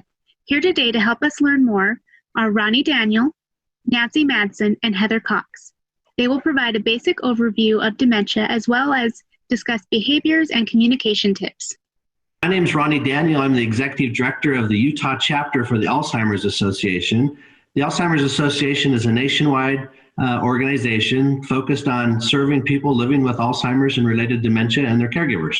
Our vision as an organization is a world without Alzheimer's and all other dementia. Our mission as an organization is to lead the way to ending Alzheimer's and other dementia by accelerating global research, driving risk reduction and early detection, and maximizing quality care and support. Our care and support services include one-on-one consultation services with families to help them as they deal with this very difficult situation. We also provide support groups for caregivers and support groups for people who are living with the early stages of dementia. We provide community education programs. And right now, during our wonderful COVID experience, we're offering all of these services virtually. And so anyone who needs to have access to those can simply contact our 24/7 helpline at 1-800-272-3900, or they can find that information on our website at alz.org/Utah. Great, I've been asked to talk a little bit about the difference between dementia and Alzheimer's disease. Dementia is a general term that describes a decline of mental ability severe enough to affect your daily life. And I like to compare the term dementia to an umbrella. So if you think of an umbrella, and underneath that umbrella are all the different types of dementia that are the cause of that dementia. And underneath that umbrella are a dozen different types of dementia, one of which is Alzheimer's disease. Alzheimer's disease accounts for up to 60 to 80% of all types of dementia. Dementia describes a group of symptoms associated with memory decline, challenges in reasoning and thinking skills. And while there are many types of dementia, the dementia is really what causes most of the things that people think about when they think about cognitive decline. But dementia could be brought on by any number of types of things. I mentioned Alzheimer's disease is the most prevalent, but we also have things that cause dementia like traumatic brain injuries.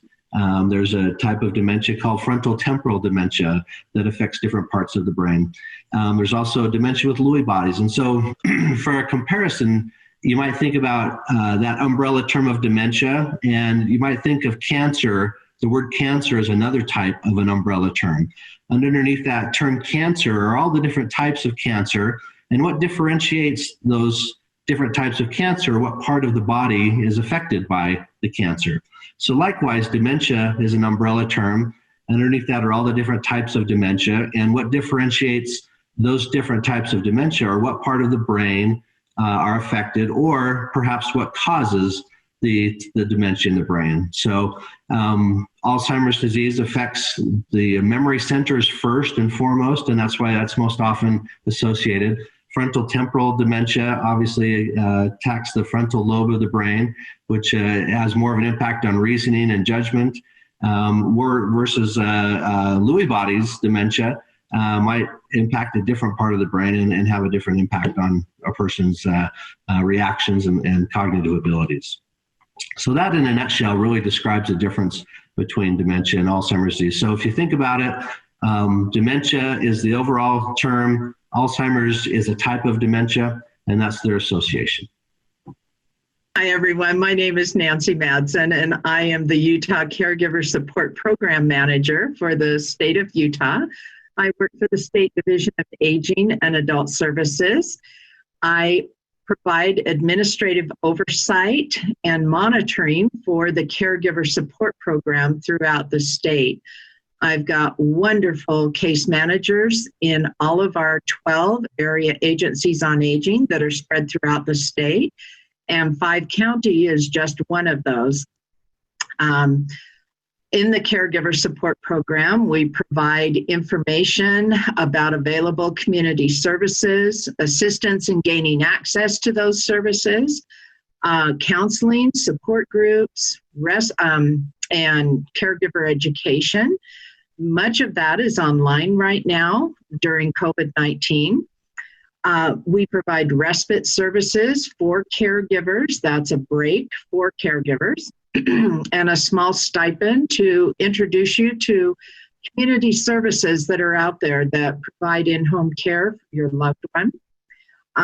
And we provide some supplemental services in the form of emergency response buttons, incontinence supplies, grab bars for the bathrooms, things like that. This program is not based on income, and so it's not a means-tested program. And the caregiver is the client. Our goal in this short-term program, we keep you for a year and provide you a best friend in the form of a case manager, is to educate and empower you, introduce you to services that are there, help you work with your families and friends so that you can make it to the end of your caregiving journey. I think it's the best kept secret out there, and 5 County has one of the best caregiver programs in the state. This morning, I have been asked to talk about addressing challenging behaviors in dementia. So some challenging behaviors result from the inability of a person to express their needs. As a caregiver, it might take some detective work to determine what the underlying need might be. And so I have 7 questions that you might consider asking yourself. What is the behavior? Is it anxiety, aggression, wandering, urinating in the laundry hamper of a bedroom? What you need to remember is that your loved one is not trying to be difficult. They are doing the best that they can when the neurons in their brain are just not connecting on a straight path anymore. So they're doing the best that they can with the tools that they have. If a bathroom door, for example, is closed or another object resembles a toilet, this can be a typical behavior, as I mentioned. So some thoughts that you might consider is placing a picture of a commode on a bathroom door so they, in the earlier stages, know to go through that door. Or remove the door in later stages of dementia, or pick up a toileting schedule every 2 hours. Things like that that can diminish the incidences of behavior. That's just one very, very simple example. When does the behavior happen? Think about that. Think about the time of day as well as what else is going on. In other words, what are the precipitating factors? And you might want to keep a journal to notice these types of things. The third thing is who is around when the behavior happens. Sometimes, unfortunately, whether we want to admit it or not, that behavior is associated with us as a caregiver. And our frustration or impatience or our compassion fatigue can spark some behaviors. So I recently was down with my mother-in-law down in another state in San Diego, and she's experiencing some early stages of memory loss, and we don't know if it will continue to progress or not. But it's becoming more challenging for her and for those that are watching over her. And I spent a week with her, and what I learned very quickly was to pace myself. And so I kept a list on my phone of the types of things I wanted to accomplish in my time with her, and I paced myself throughout the week. And you know, there were still things on that list when I left, and that's okay. I'll go back. It's not the last time I'm there. And many things are not life-threatening or critical. We took care of some good things. But I found that by the end of the day, I was compassion fatigued. And so that was the time that I sat down with her and just provided that socialization by watching her game shows together. And it really was a delightful way to end the day for both of us and then start over again the next day. Think about the fourth thing. Is it disruptive or is it just typical dementia behavior? So ask yourself, is this just irritating to me as a caregiver, or is it really harmless and just typical because it comes with memory loss? Repetitive questions, following a caregiver around in a need for constant reassurance or for safety. One of the examples that I experienced that week was my sweet mother-in-law was attempting to balance her checkbook in a very simplistic way, but it's something that she has been doing for years and years. And so I was sitting at the other end of the table while she was doing that, and it took a couple of hours, and she kept asking me questions and looking for reassurance. And I just very sweetly, said, yes, Mom, that sounds good. I knew it didn't matter. I knew it was okay. And how many of these statements do I need to keep? Do I need to keep them for 10 years, or should I get rid of some? And then I just would ask her, Mom, what do you think? How many would you like to get rid of? It's very difficult for someone who was raised in Depression era and held on to everything to let those things go. In the end, she let go of 1 year out of 10 that were behind. And you know what? That's okay. And that was comfortable to her, and she was so proud of herself. And so just reassuring her that that was okay, was fine. It was typical for her, and it didn't matter that I thought maybe she didn't need anything beyond 2018. Another thing you might ask yourself, is there a medical or a health-related cause? Is there pain? Is there constipation? Or a low oxygen level? You might pick up on some of these kinds of things by looking in their eyes, or the furrowed brow, or agitation, that they may not be able to express where the pain is or that they are in pain, but their body language is telling you that something's not right. You might look and ask yourself, is it an environmental issue? Is there too much noise or lighting or crowding? I know with my sweet mother-in-law, when little children come over, she adores them, but she cannot sit still. She wants to know what they're into and what they're doing, and it just is fidgeting constantly. We would love for her to sit down, and so we have learned to pace how many children are there at a time so she can enjoy them and not be frustrated and feel like she needs to be checking on everybody and everything all of the time. Is it related to the history of the person with dementia? Is another question you can ask yourself. Up at night wanting to go to work because maybe they worked the night shift, tending to go back to things from years ago. An experience that I had with a neighbor who was in more advanced stages of dementia. I would go over and help her and her husband. I would help him write out some checks for some bills, and I would also do his medication pill trays for a couple of weeks at a time. Well, as long as I was helping him with the pill trays, his sweet wife was okay. But the minute the checkbook came out, I became the other woman because she was married previously and her husband was unfaithful to her and took the new woman took the money. And so she associated me with that other woman. And she became very angry, agitated, and was even going for the kitchen knife. And so I excused myself. And then after 10 or 15 minutes, the moment was gone. And then we could start in again. But I learned how and what I could do. I learned to take my husband with me when I did that. And he would entertain her while I wrote checks with him. So it takes a little bit of detective work. One thing that I just wanted to share, this is a book that was written by a couple of my colleagues. It's called Dementia from the Wrong End of the Bed.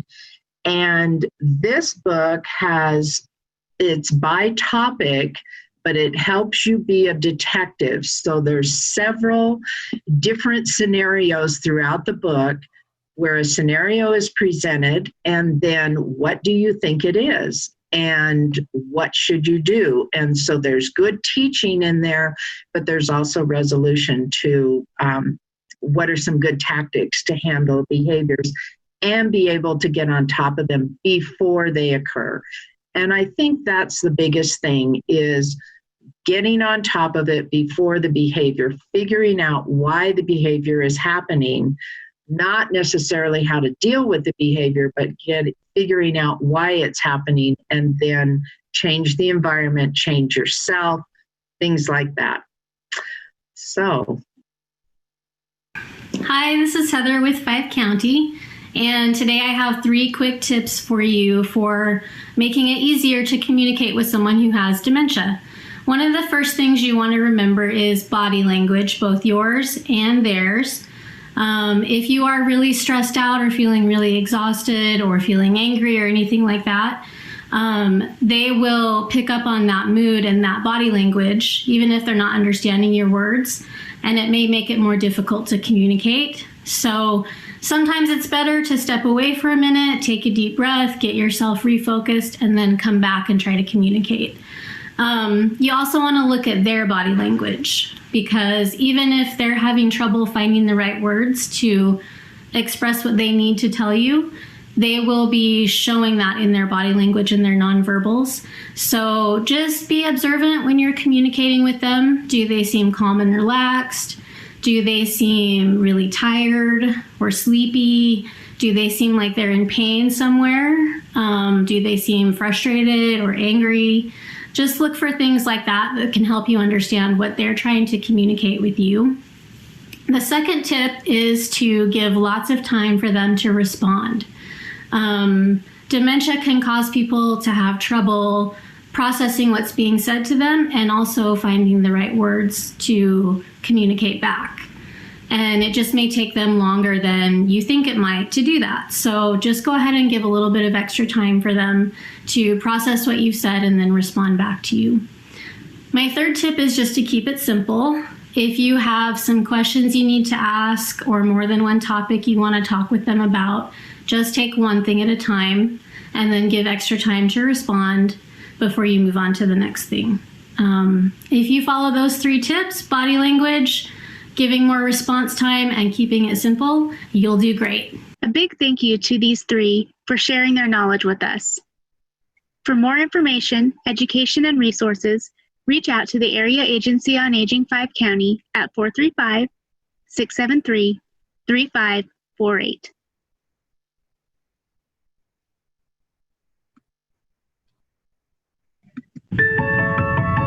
This year, the Alzheimer's Association Walk to End Alzheimer's is everywhere. On every sidewalk, track, and trail across this country. All of us are raising funds for one goal: a world without Alzheimer's and all other dementia. Because this disease isn't waiting, neither are you. Take the first step on your walk right now. Go to alz.org/walk.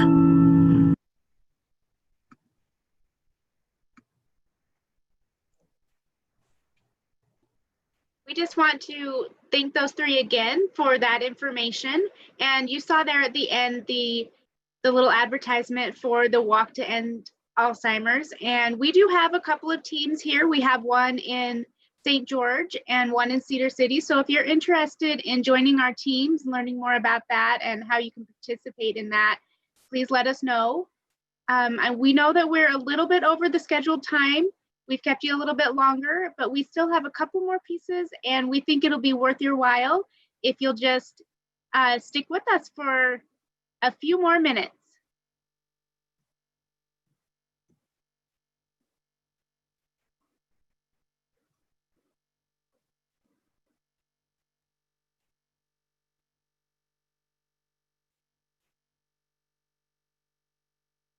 Life is like a roll of toilet paper. The closer you get to the end, the faster it goes. Andy Rooney said that, and I'm sure he wasn't thinking of how true that would be in 2020, facing a pandemic and toilet paper shortages, where toilet paper is more valuable than jewels. The longer I live, the more beautiful life becomes. Frank Lloyd Wright. Age is an issue of mind over matter. If you don't mind, it doesn't matter. Mark Twain. Aging is not lost youth, but a new stage of opportunity and strength. Betty Friedan. Anyone who stops learning is old, whether at 20 or 80. Anyone who keeps learning stays young. The greatest thing in life is to keep your mind young. Henry Ford. I believe the second half of one's life is meant to be better than the first half. The first half is finding out how it's to be done, and the second half is to enjoy it. And that was by Francis Lear. You can go to bed, but you can't always turn the mind off. Elva Bracken, my grandmother. You are never too old to set another goal or to dream a new dream. C.S. Lewis. This is a quote by Susan Moon. It annoys me when people say, even if you're old, you can be young at heart. Hiding inside this well-meaning phrase is a deep cultural assumption that old is bad and young is good. What's wrong with being old at heart, I'd like to know. Wouldn't you like to be loved by people whose hearts have practiced loving for a long time?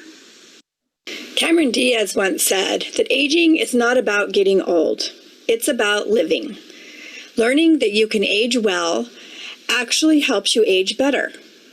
So let's start celebrating and living an engaged life and stop punishing ourselves for not looking a certain way, and instead holding ourselves accountable for actually taking care of ourselves inside first.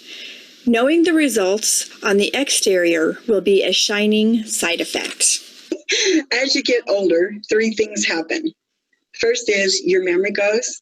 The other 2 I can't remember. From Sir Norman Winston. You're never too old to wacky or wild to pick up a book and read to a child. Another quote is by John Wagner, which I really like. Don't let aging get you down. It's too hard to get back up. So that's both physically and emotionally. Try and stay up all the time. And this is a quote by Ingrid Bergman. Getting old is like climbing a mountain. You get a little out of breath, but the view is much better. Nobody grows old merely by living a number of years. We grow old by deserting our ideals. Years may wrinkle the skin, but to give up enthusiasm wrinkles the soul. Samuel Ullman. Step with care and great tact, and remember that life is a great balancing act. There's a quote that Sophia Loren said that I think really sums up aging in one quote. So she said that there is a fountain of youth. It is your mind, your talents, the creativity that you bring to your life and to the life of those people that you love. When you learn to tap this source, you will have truly learned how to defeat age. William Lyon Phelps said, "The belief that youth is the happiest time of life is founded on a fallacy. The happiest person is the person who thinks the most interesting thoughts, and we grow happier as we grow older." So take that experiences of life, value the moment, and remember you are never too old to live to the fullest, to learn. Life is a journey with unexpected miracles. In life, there are no true beginnings and endings. Rather, these events are blurred into a continuous stream, shaped by our decisions and those whose paths cross our own. On behalf of AAA 5 County, I would like to thank each of you for making the decision to join with us today. We are glad our paths have crossed with yours, and we hope you've enjoyed our conference. Thank you again for your participation in the conference. And we once again want to thank our sponsors, Molina Healthcare and the Alzheimer's Association. I hope you've enjoyed your virtual time with us and you've learned some valuable information to increase your knowledge and your ability to guide you in your future as in healthy aging and well-being. I know I did learn a lot. Utah is truly blessed with amazing people working in the field of aging. So again, thank you to Rob, Kate, and Tracy for their incredible presentations today. As we close our conference, we just wanted to share a few ways to stay connected with 5 County staff, our services, as well as other community services. We have a great website, social media pages, including Facebook and YouTube, Pinterest, and the list there is in front of you, and you can connect to us that way through all of those great options. We also are doing a variety of online classes and trainings and support groups that you can now connect virtually, and all that information will be on those pages that are listed there. So just follow those pages and participate in those activities. Connect with resources while we're at this time where we can't meet in person as much as we'd like. This is a way for you to continue to stay connected with us, with your community, and with each other. And so again, we have great classes, great educational things going on. We'd love for you to stay connected with us through that. And again, thank you for participating in this conference. We wish you all a great weekend. Bye-bye. Thanks, everybody.